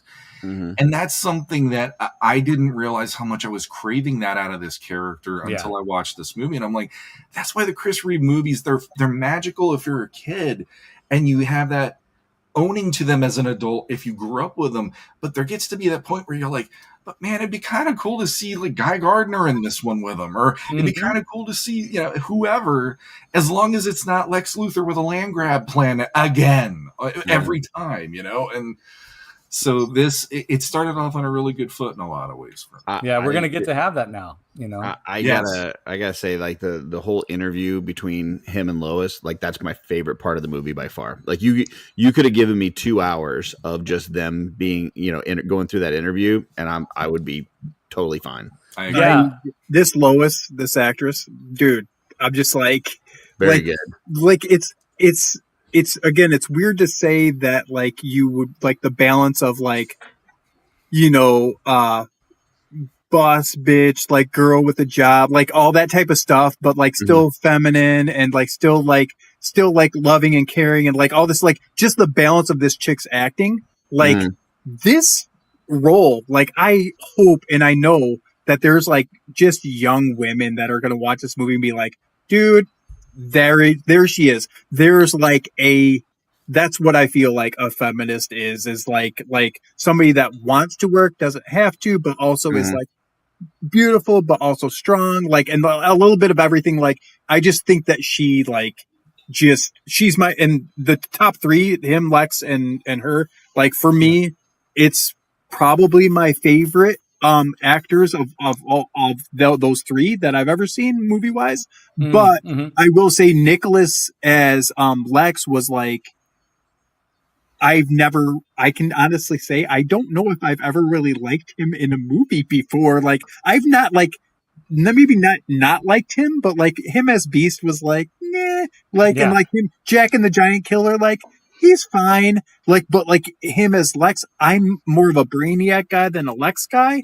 And so me enjoying Lex, I guess, is like a plus. Like, is like, well, wait a minute. Like when he's even saying like, I'm not that naive. Like, I know I'm jealous of you. Like, and he like has these few lines where it's like, no, he gets it, you know? And so I just, but this girl, dude, this actress, I'm not familiar with her, but I think she kicked it out of the park. And again, not intentionally, but she made Amy Adams just look like so bad, like so bad. Like, there's just like a genuine authenticity to her portrayal of Lois. Like, and the reporter aspect, she nails the reporter aspect. Exactly. And there's just, she wants to get to the bottom of things. Like even as the city's getting destroyed around her, it's like, yeah, but here's all these clues and you got to follow the threads and you got to, you know, it's like, yeah, exactly. One of my favorite things about that whole exchange with them is how confident he is going into that interview. Oh yeah, I absolutely love that moment so much because he's only ever interviewed himself. Well, he's only been interviewed by himself, number one, which is funny as hell. Number two, I mean, back in my teens and my 20s, I remember so many times where I thought, I can play the guitar. I can probably make this girl think I'm pretty decent at something here, you know? And you go in with that swagger like he does, where it's like, I'll charm you. I got this. Miss Lane, you know? And he does this whole thing. And I love how she disarms him in seconds and instantaneously makes him get angry. And he's yelling because he's thinking, oh, she's going to throw a couple softballs at me. And I'm Superman. What are you going to? Yeah. And I love that she brought him so hard back to earth with, well, did you think about what the president was going to do when you intervened in this war? Did you think about the Secretary of Defense? What did they have to? And him just being like, oh my God, I stopped the war. What do you want from me, woman? I mean, I almost made you breakfast for dinner and you're giving me crap about what I did today, you know? Shawn, are you talking about super shit? Is that what you're talking about? Hashtag super shit. You know that bugs me. Is that that whole scene? It like made him so relatable to me, and just watching it and going, no matter what you do and what you handle in a day, a woman will still go, but did you think this one through? And you'll be like, son of a bitch! I just can't live with this. I did so much, but no. Is that the first time she mentions how they start comparing their punk rock background for a brief second there, and that's when she mentions the Mighty Crabjoys, right? Later. What was that? That's when she gives him the cocoa later when the imp is outside the window. Okay. And they start talking about the punk rock stuff. Yeah. That next one, right there. I want to take a moment and just talk about that a little bit because Iggy Pop singing the song Punk Rocker at the end, and what Superman says about maybe kindness is the new punk rock, that just rocked my world. I was like, that's exactly what I need to hear right now, because that embodies what punk is. It's adhering to something that matters to you, and then going for it all the way, whatever that might be. And the fact that they got Iggy to sing that song at the end, and this sort of underlying theme of kindness being a rebellion in a world where kindness is sort of looked down upon and everybody's mad at each other. It just really, it broke my heart in the best possible way. Like, broke it, brought it back together, and I think that's the first time where I welled up with tears. Yeah, well, and I mean, it really proves it, and it goes back again to that, the having your finger on the pulse of the people, and James Gunn proved that. He proved that in two ways. He proved that in that one that you're describing, and then also proved it in like having a farm of monkey bots typing stuff on the internet. Like he gets it. He Yeah. gets it. And so Yeah. so how like kindness is looked at as a weakness, and this Yes. reflection of just kind of where we are at societally right now with it all. It's Yeah. like, yeah, like he's like, well, wait a minute, punk rock. Well, what is punk? Well, is punk being countercultural? Like, is being kind countercultural right now in a Yeah. world where like that's kind of like considered the fifth option, but the first option is being mean because it'll make you money, and the second option is pushing people down because it'll get you further, and so being part of that counterculture. And I mean, you guys are all within the toy community too, so you guys see the natural evolution of the punk rock within our own community, because again, it comes down to that. Like, I'm making my toy line, and like, you guys are familiar with all of the stuff that we're involved with, the toys and customs and everything, and how countercultural are the Four Horsemen to be like, oh, we want to help all these little guys out and like and work with them and for them and this stuff, and Jason from Animals of the Warrior Kingdom, like he's like, hey, if you need any help, like shoot questions to me this way, like people that work on paint apps for me, like, hey, and all of this stuff that again is kind, but everybody I've talked to that's like not within this community, I'm like, oh, so and so offered me advice, and they're just like, that's actually opposite of every other aspect of every other business in the world right now. And it's like, well, wait a minute, that's kind of punk rock. Like, that's kind of like, that's against our societal norms right now. So yeah, Gunn having his finger on that pulse specifically of being like, no, we don't need a shirtless, ripped Superman right now that's not going to say anything and have no emotion on his face. We just need a guy that like is like, hey,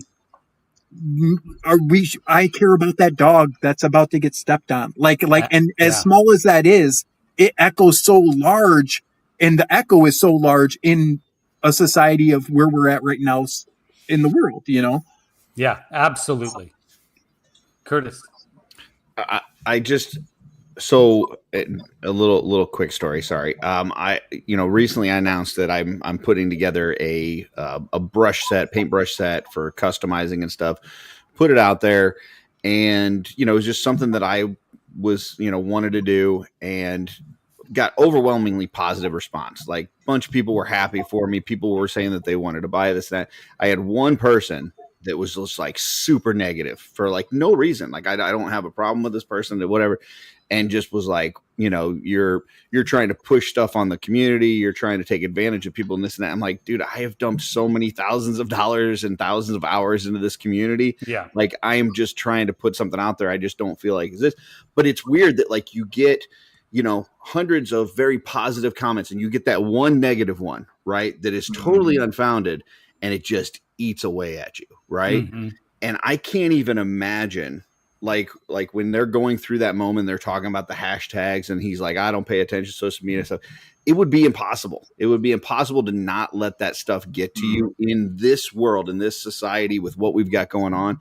And so the fact that they addressed that, because I don't remember that ever being addressed in another superhero movie where they really talk about like the social media pressure of the world criticizing everything that you do. It would be immense, the amount of weight that would have on you. It's crazy. Yeah. I just wanted to shout out that Terrence is first in line for you to take advantage of him, Curtis. Okay. Says he can't wait, so you need to take care. Really make sure you take advantage of him first. I just think, like, you hear stories about how athletes, like, they can't even go out and like have fun because somebody's looking to try to start a fight with them so that they can cash in, right? And just things like that. It's just, they see a celebrity or something, they see dollar signs, and it's like, it would be so difficult to do anything that is just very visible in this day and age. And so like that, the role that he's playing, especially being from another planet, like, you can imagine the amount of like just vitriol and just, nonstop anger from regular people, much less a bunch of monkeys, typing on computers for Lex. But yeah, just, it was interesting that they addressed, because it feel like you go through this movie and on the surface level you're like, man, it's just a really fun popcorn flick. You can make it through here and just enjoy it. But then you kind of do this deep dive and you see there's some really like serious issues through here that they're addressing. I think it's just really cool how they do that. Yeah, I mean, if our athletes are being criticized, imagine an athlete that's here on a contract but has citizenship elsewhere. And then getting that kind of criticism on top of, why didn't you do this right in this game? But you're also, you're not even an American. Like, what do you? So, like, this is what this movie Superman is really helping us get reacclimated to. The understanding that to be an American and contribute to this endeavor of being American, because Superman is American, is complicated. And it boils down to try not to be a dick. Yeah, just don't be just don't be a dick, no matter who you are. What? Right. What? Don't be a dick? No matter what planet you're from. Oh, damn, I fucked up. Yeah, you got to pop over to Punk Show for that. All right. See you guys later. So just, like if you ever read Action Comics #1, Action Comics #1, Superman is literally going after a wife beater. And he's going and trying to release a man who is about to be put in the electric chair, and he is not guilty. Yeah. I mean, if you want to start talking punk rock, there you go. And that was 1938, Well, and on top of that, one thing we haven't even touched on yet, which I know someone in the comments brought it up a little while back, is the message. Yeah. And the fact that, #1, the fact that Lex breaks into the fortress, they get this message from Jor-El and Lara, his Kryptonian parents, and they blast it everywhere. And the thing is, he's only been able to hear half of this message all of his life until this moment. And then now the second half starts playing, and the beginning of the message is like Jor-El talking about, bringing them hope and all these good things, and even like when the moment is happening, I love that he's in a crowd of kids after he just helped with the kaiju situation, and a guy gives him his cell phone to watch it on. And it's just random guy. Hey, look at this, Superman. And he's just like holding it. And I love that he's like, well, what's so bad about that? And then all of a sudden they're like, the people of Earth aren't smart, and they'll bend to your will. And now go and have a harem, and go and have as many women as you need to create babies and all this. And I'm sitting there going, like, this is an interesting thing that I don't know if they're going to pick up on and all that stuff. But what I loved is that is a part of the movie, and they do deal with some of like xenophobia about him and what he's been about. And Lex Luthor even brings up, it's about grooming us. We're supposed to, bend to his will and, just believe him on face value and all this stuff. But what I love is, and this ties into one of my favorite moments of the entire movie, is that whole sequence happens, and there is this fallout of people not believing about Superman, and people having a negative view of him all over the place because of that message. But what I love is, he's there at the Kent farm after he gets to talk to Jonathan, and they have their little father-son moment, which is really nice. And then Martha's like, you need to come in and look at this. And he goes in, and there's the footage on the TV of the two countries about to go to war, and they're showing you those kids holding up that flag. And I'm sorry, that moment just hits me every freaking time. It just, the way that the music hits, you see those kids, and it's like my inner child always loves that moment, because there has never been a character that I've looked at as, if we could have one comic book character, that would be the guy I'd love to have to save people and to help people, and the Superman with them chanting, and even the people chanting, because they saw him help them. And I love how in that moment it erases everything. And it doesn't matter if you're here for a super harem. It doesn't matter if you're here to rule us. You were here to protect us, and you did it once. You can do it again. Just be here and be a good person. And that moment, it's like, I don't even need to go back to that message. And they don't, because of how that movie ends, which I like. But I do love how they took that through the whole movie, but that one little moment with those kids raising that flag, and you see Guy Gardner watching on the TV, you see Hawk Girl watching on the TV, and suddenly they're all like, maybe we do need to be better people. And all that negativity didn't matter. It's everything he's done to that moment actually speaks more than a message from his father that was messed up to begin. And Shawn, like you just said, like they held up that flag and it did the montage Metamorpho, all of them looking at the TV. Metamorpho too, that's right. And it was literally like you just nailed it, because like it's literally a call to them. Like it's not just a call to Superman. Like it was a call to anyone that sees that symbol and is like, I want to help. Yes. Absolutely. My question to you, Shawn, and anybody else that's big into Superman, I took it as in a pretty like Viltrumite, if you guys are involved with the Invincible, like very Viltrumite like angle. Yes. Is that drawn from any recent comic book runs, or is that like completely made up for the movie, the second half sort of angle of that video? The new Superman series has something similar to that. It's not a take on his parents that I like. I actually, this is the one thing of the movie that I absolutely fucking hate, is because I like when Superman comes from a loving set of parents that send him away for his own protection, and then another set of loving parents that find him, and that's why he becomes the great person that he becomes that we look up to.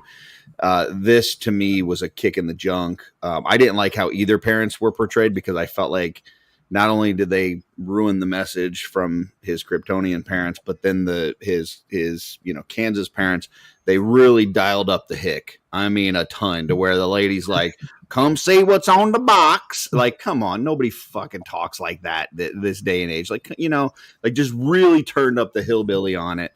And I didn't feel like that was necessary. But there are certain iterations where they do portray his parents as like sending him as a conqueror rather than you would have been better. The better angle you would have liked would have been like that Lex faked the second half type of thing.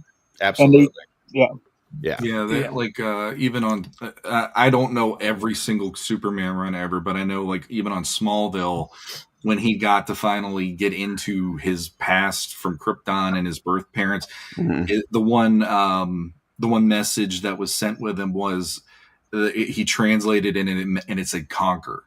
And he was freaked out for a couple episodes, going like, this is not what I'm meant to do. And, he was like fighting against his father, who was like an AI that he could talk to. And he would fight him tooth and nail over that, because it's like, I'm not here to conquer, I'm here to help.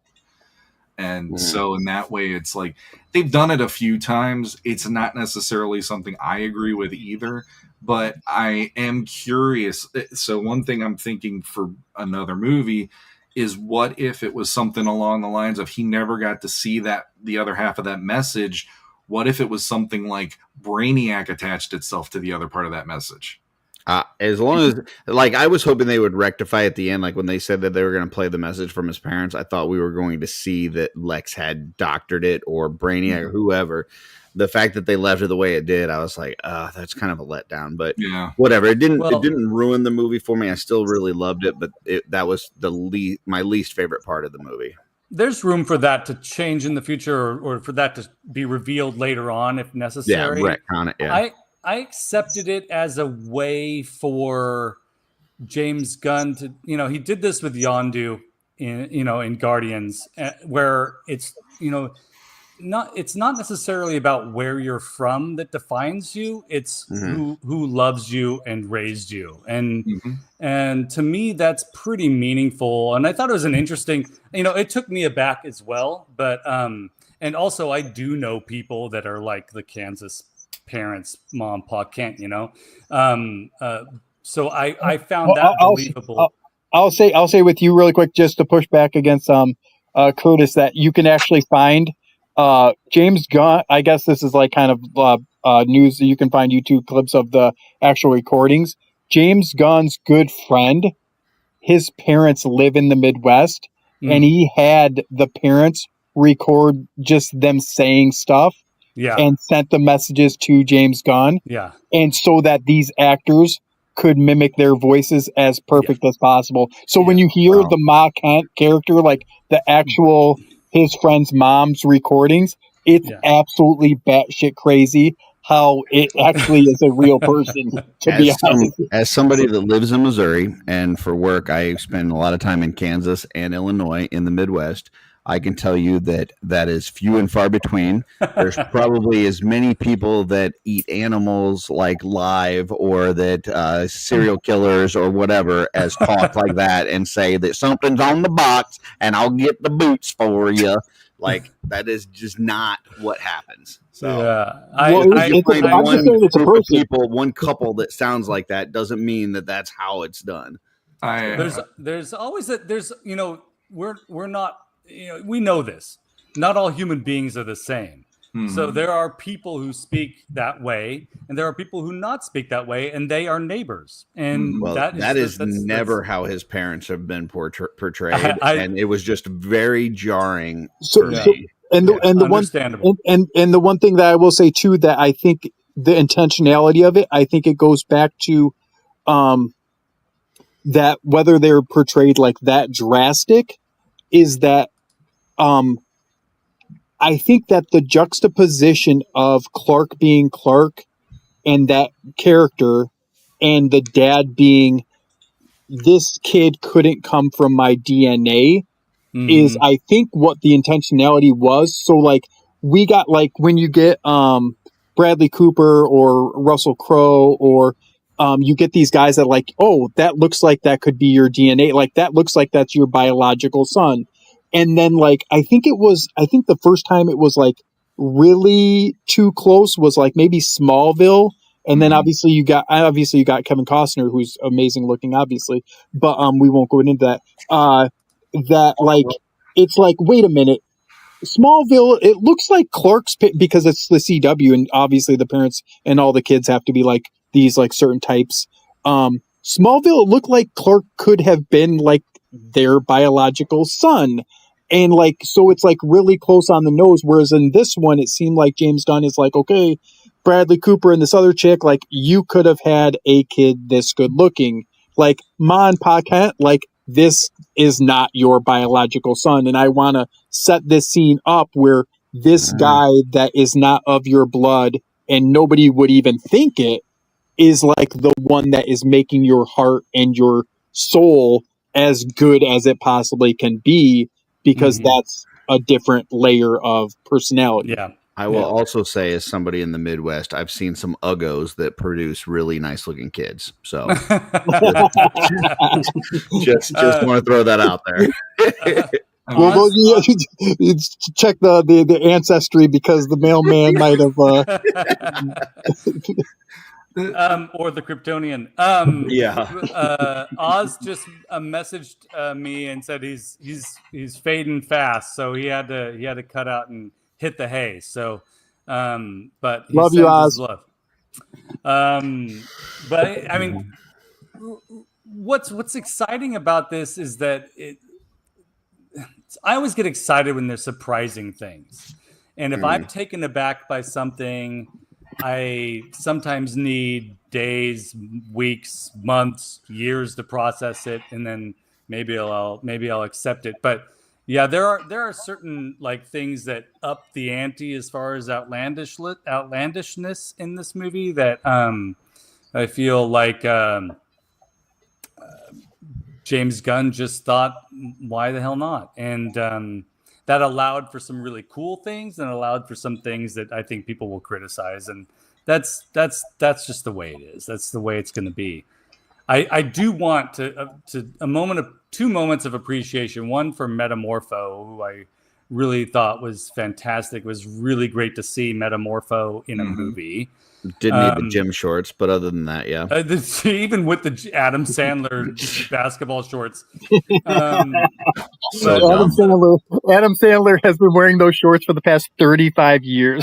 The exact same shorts. But I also got to say, this made the Hall of Justice. So happy. Not just the location, right? Which it's about damn time. I mean, I know it showed up in television shows too, but like the inside set up like they're just moving in. Mr. Terrific is on this teeny tiny little rolling desk. Hot Girl and Guy Gardner are sitting on these chairs that look like they just moved in, like the movers just moved it in. The garage that opens really slow because they haven't made it fancy yet. Like all of that ruled. Like that just made me so happy. And it takes a lot. I'm just going to say this really quickly. It takes a lot of guts to put something that's in a cartoon, right, directly into a film. A feature-length blockbuster film. It takes a lot of guts to just do that, which makes me have faith for something like this. Like, I'm hoping. What's this property now? This is a little property called Masters of the Universe. A small indie toy line from back in the day. Is this Crystar? Is that what this is? Not familiar. Crystar. if James Gunn, I mean, we're living in an era now where, if the Barbie movie can exist, if this new Superman movie can exist, then I hope that the director of this new Masters of the Universe movie is going to be willing to bring in these elements that previous directors have not had the balls to put on film. And it seems like they're riding the wave, and the wave is, thankfully, and again, it could be easily, James Gunn is one of the pioneers of it, is just trust the source material. Trust the source material. And exactly. And the hope that I have, that I think that you echo as well, is like when we first saw the image of the Power Sword. Yeah. That they're like, right? Let's trust the sword. Here's the Power Sword. It looks like your toy. Like, yeah. So those types of things where it's like, there'd been too many people with, and I really want to shout out, and I think you guys would enjoy it. I watched a short clip, and I get into it, but basically where one of those, the Screen Crush guy, he examines what type of person James Gunn has been raised to be and who he is, and Zack Snyder and who he is. And it's a little 10-minute video, but and it's not like dogging on either of them, but it actually shows you really logically why they both came up with these different versions of Superman. And it was just really interesting how who you are and what you were raised to be and how your mindset is can really influence the way you view other things. And so this wave of new stuff that's like, hey, Barbie, trust the source material. It's a toy. Yeah. This, hey, you know what? I'll take Mr. Terrific. You mean the guy with computers and he's got these T-spheres that it's kind of just kind of a weird concept. Yeah, I'll take them. Make it work. Yeah. I appreciate what you're saying, but on that last picture, there was a skeleton-headed guy with muscles. I don't know. That's weird. I just don't see how that would work. Yeah. So. I mean, it can all work. I'm happy to see that finally Hollywood is figuring out that this shit can work, that it can actually be successful, giving us things like, things don't become billion-dollar properties by not working. So if anybody tells you that's a person you just don't trust with, and that's what it goes back to. Where I think a few years back somebody was one of the head guys at DC was like, "Oh, we could never name him Martian the Manhunter because that just sounds stupid." And if that's the guy you have involved, just tell the guy to leave. Let him do something else. For sure. I wanted. What was the other thing? There was one more thing I wanted to talk about here. Metamorpho is a ridiculous character physically.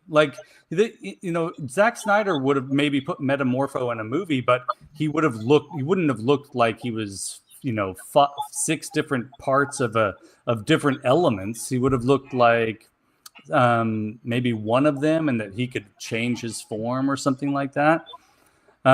Takes a lot of guts to do this. Do you guys read it? I'm not a huge DC fan, but like I'm 17 issues into the Terrifics comic book.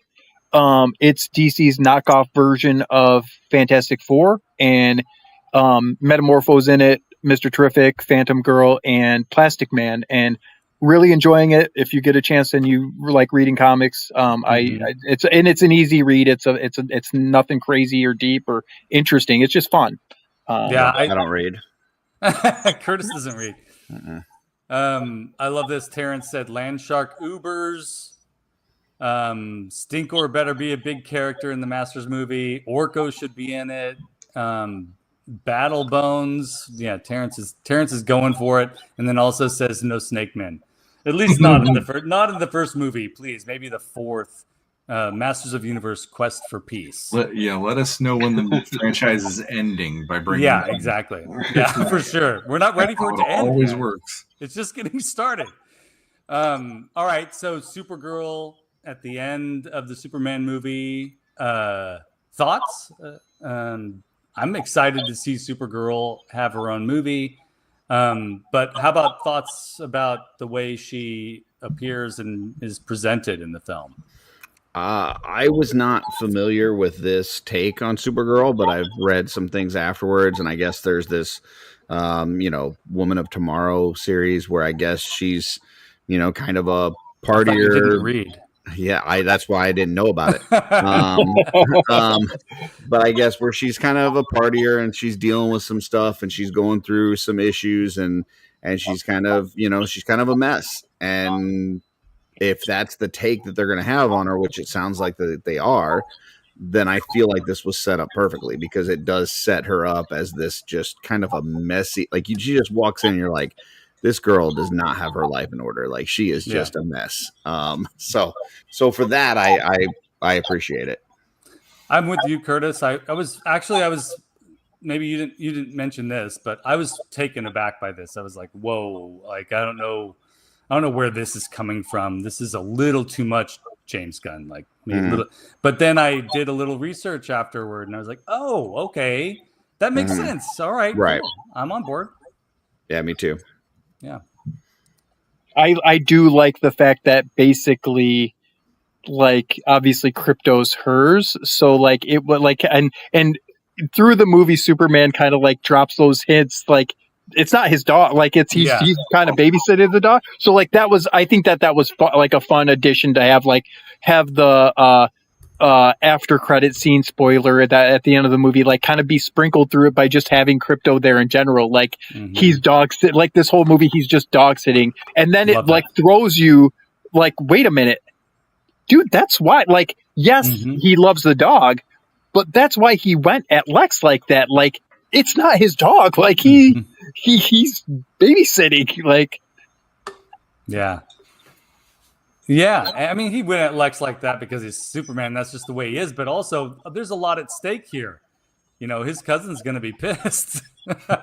Well, yeah, to give himself up because he's like, this is the only thing I could do to like try to find this dog. Like, I'm going to turn myself in, and Yeah. Yeah, I was a little like, didn't expect her to be drunk at least. Like it was kind of fun that she showed up, but then I guess for me, the one moment that really out of all of it was like, wow, that went a little too far. Is when she's like, "See you later, bitch." It's like, yeah, wow. Like after the week he just had, and you're just thinking that way to him, like. But it is funny. You can see completely that's her dog because of the way that he greets her. Yeah. Which is the same way he greeted him in the beginning when he's beat the crap and laying in the snow and everything. Yeah. I'm actually like, I'm not excited for the movie, but I'm actually like, I want to see what they do with it though. Yeah. I want to see how they use it as a vehicle. They just finished rapping, right? Didn't they? Yeah, exactly. Pretty sure. Yeah. And Lobo is the villain? I don't know. Rumor. Oh, villain's a rough word. Oh, but I mean, that's what I guess that's what I've heard. He's in this one. I as far as I thought, but I'm not sure. Yeah, I've heard that he's in it, but I don't. I mean, Lobo's just misunderstood.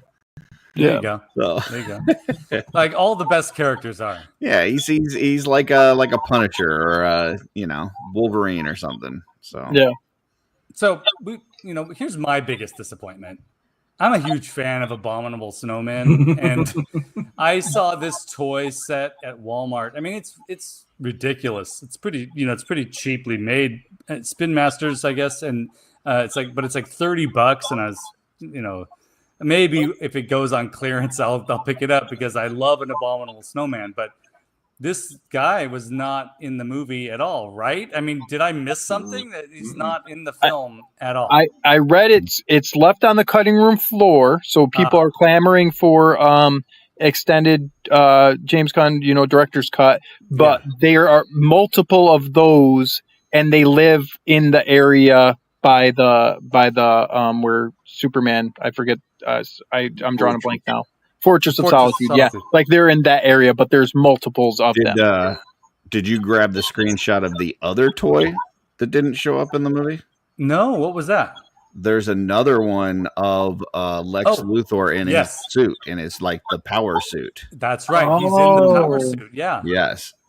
Okay, so he gets in one of those Raptor suits essentially. He sure does. It's it's a bigger one. It's like the green suit, like with the kryptonite powered like suit. Okay. Like they did it in like a pack at first glance, I thought that it looked just like the other green and purple Raptor suits, but you're right. I think it is the power suit. I mean, yeah, that's not in it either. But that's fine. Toys do this all the time.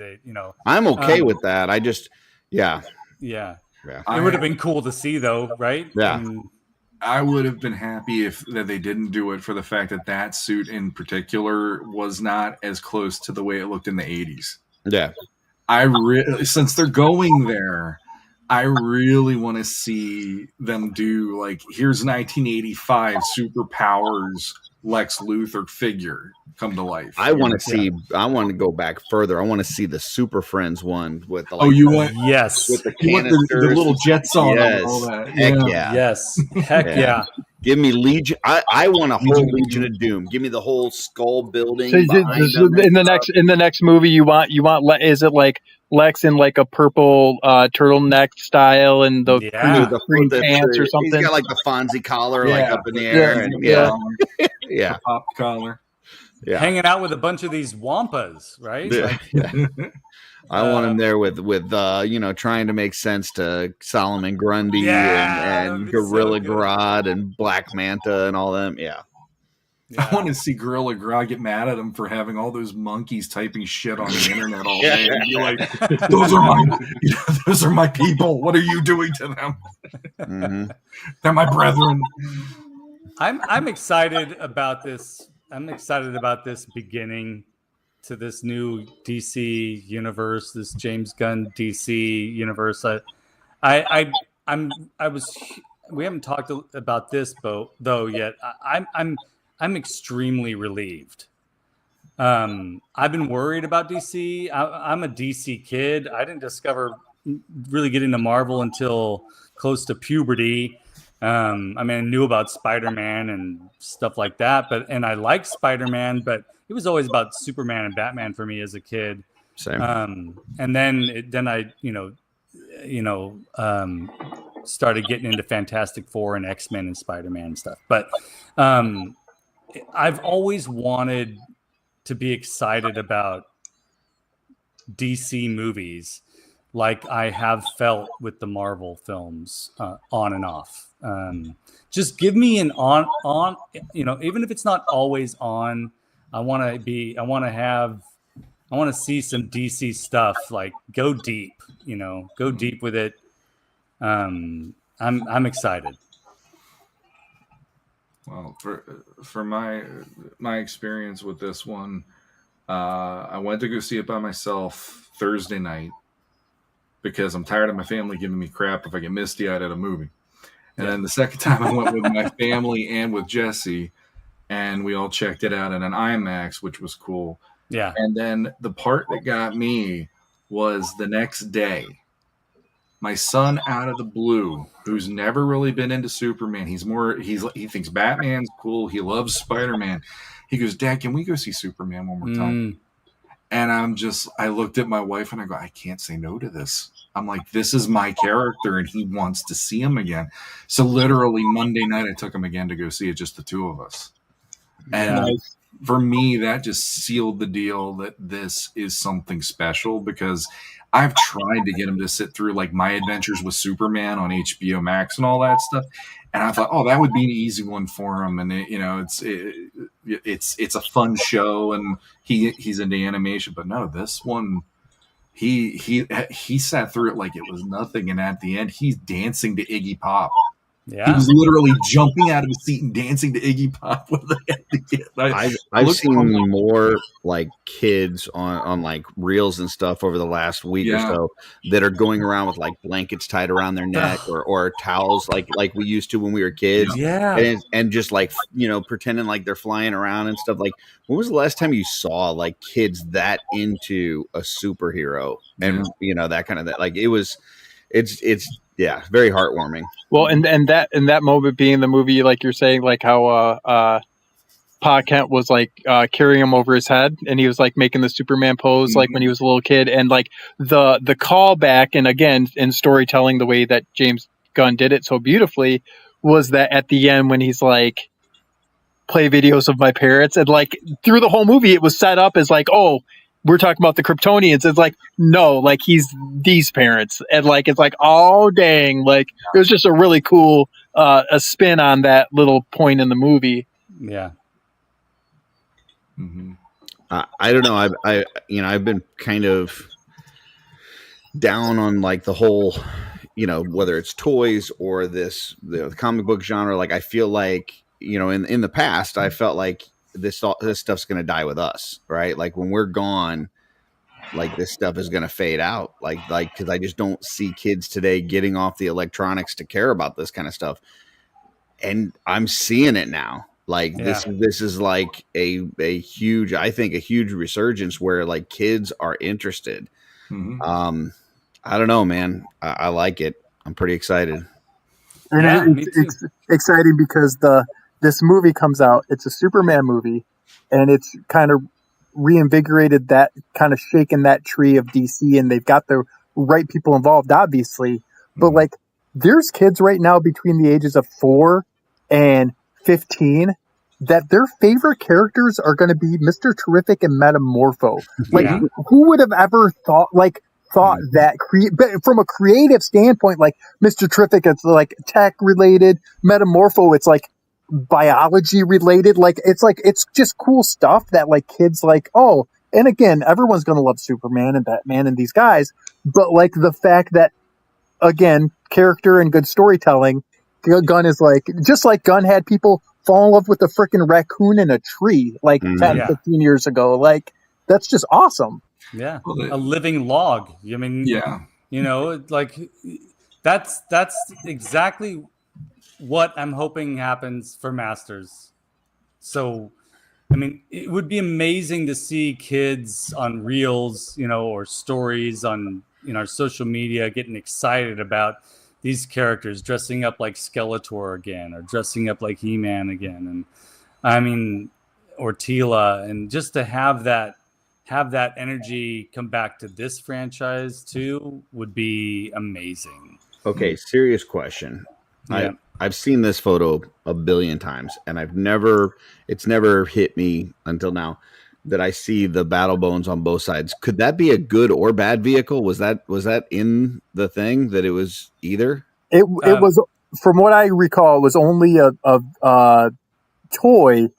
Did it ever make it? It was never in the cartoon or the comics, maybe the comic book. The comics, there was a comic for it. Like at the beginning of the comic, Skeletor is controlling it, and then he goes over to the hero side. But on the box, it's like you can use this for either side, because it's kind of it's a carrying case, right, as much as it is anything else. So. I just had never seen it. I just never hit me that they had both sides using the battle bones, and I was like, oh, that's interesting. Okay. Yeah, I mean, look for those heroes and villains trying to get off of that thing. They're gonna break his ribs trying to get out. Yeah, exactly. I can't think of a cooler carrying case that's ever been made in the toy community, to be honest with you. Like, it's pretty freaking cool. Sounds like a challenge for Defenders of Eden. Ooh, that's gonna have to be a big. That's gonna have to be a big one, though. He's gonna hold some hefty boys. It's got to hold something like this. Are you kidding me? It's gonna be like a bowling bag. Let's all bring our Defenders of Eden. I mean, this is like a 10-pound toy. Hey, are you serious? Hey, I got mine upstairs. that's cool. Hey, thanks, guys. It's in my paint studio. I mean, hopefully everybody that's watching knows what Matt Rodriguez has been up to, but he's got a whole line of toys, Defenders of Eden. His company's Ideas from Mars, making amazing stuff, and we all love it, Matt. We all love it. No, I appreciate the love, and honestly, like when you hit these roadblocks, just from like a energy standpoint, and like I shot a group message or a message in the group for the toy line, and anybody listening can join the group in the toy line on Facebook.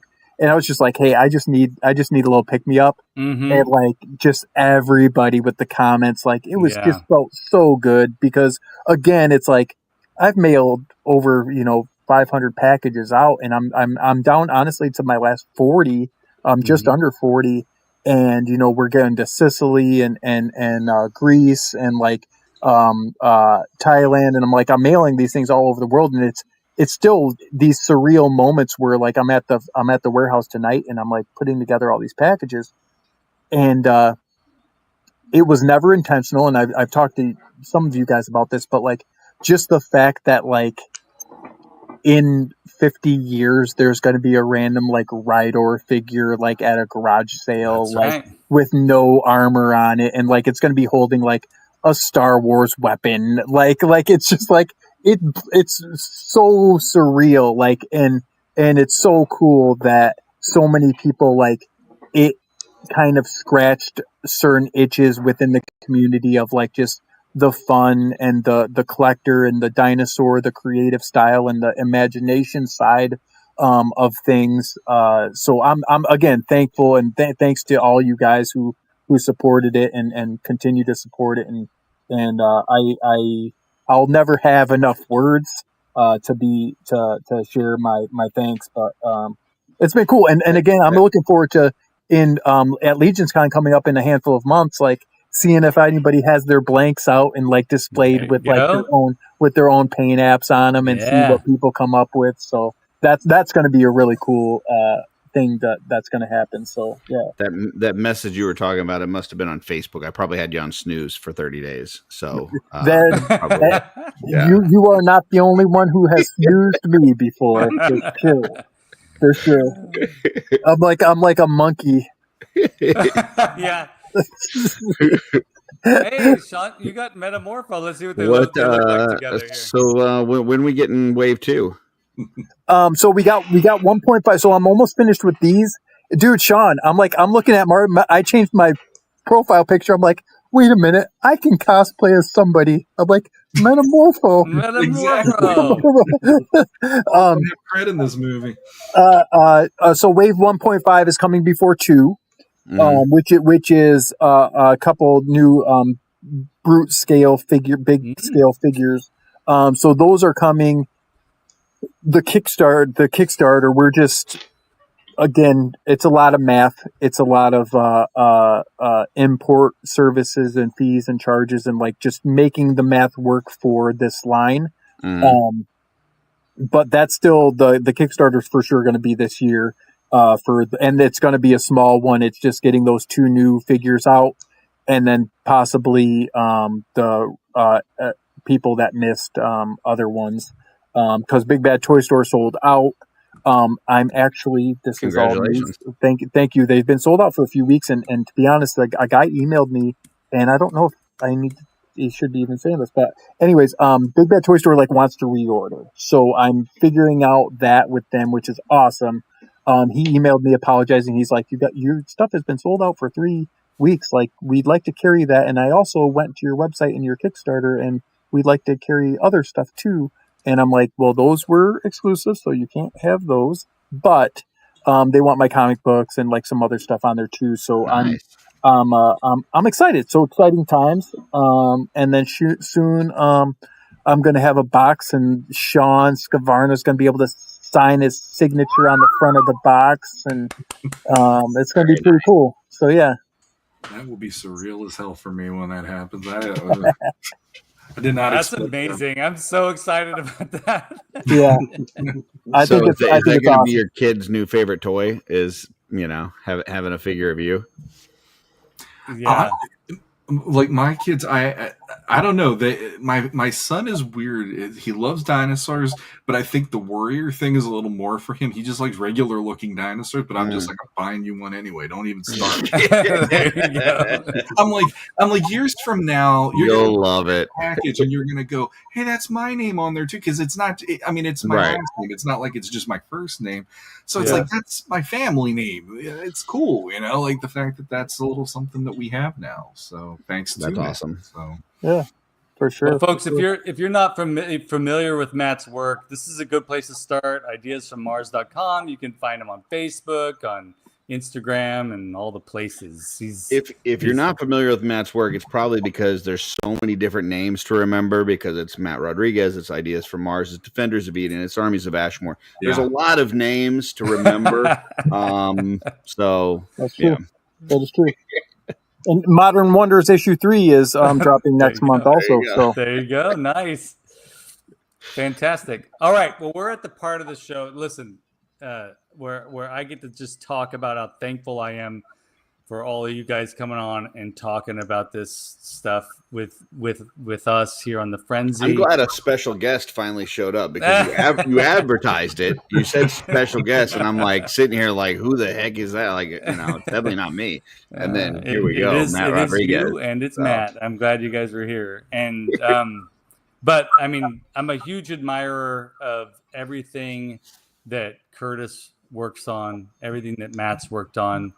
And Shawn and Adam know this already, but I'm huge fans of them too. I just feel very lucky to have been able to talk to you guys about this amazing movie. And I'm sure a year from now I'll find something else to complain about it. But man, I'm just riding this particular wave, and I'm loving it, and I'm so glad I could share it with you guys. My friends here on this channel. So thank you. Appreciate you. Thank you. If you haven't gone to the movie, go see it. If you've got kids, bring your kids. They're gonna love it. Take everybody. Yeah, I mean, this is the kind of thing that we should be supporting, so that we get more of it. So absolutely. Watch it as many times as you can.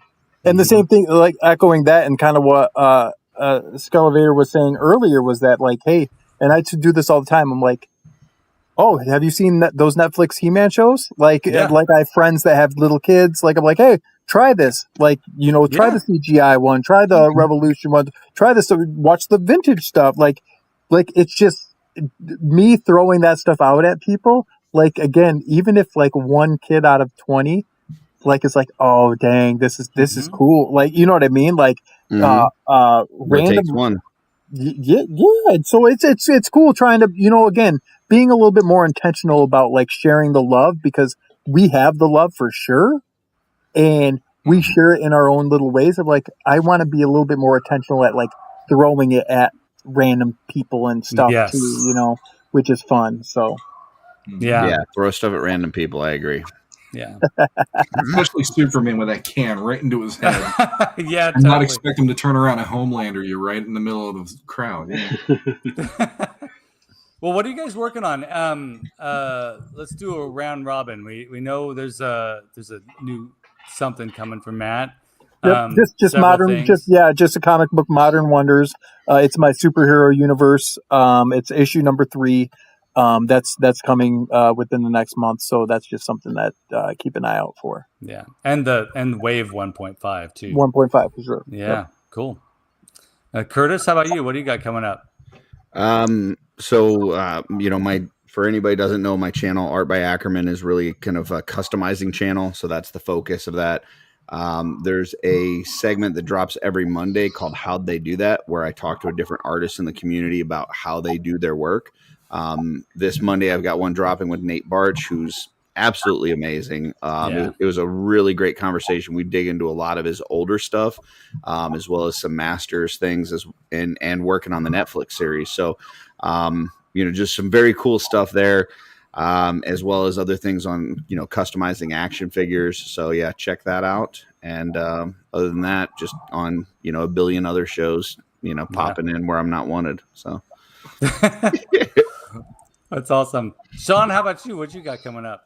Well, I got plenty of deadlines into next week, so that's pretty much it. Pretty much if anybody invites me, I show up. So so far, this is the biggest invite that I've gotten, and this is the most I've gotten to talk about the movie. Yeah. I didn't even drive my wife for crazy. Off-World, where his name is actually in the song, but he never shows up.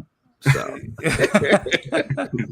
I've been so tempted to post stuff about this movie and I was gonna do a video, like a vlog style video on my channel and talk about it, but I was like, you know what, I feel like I need to really let this marinate, and what better place to really get the conversation going about it than here on the Frenzy. So I'm glad you did the same thing, Shawn.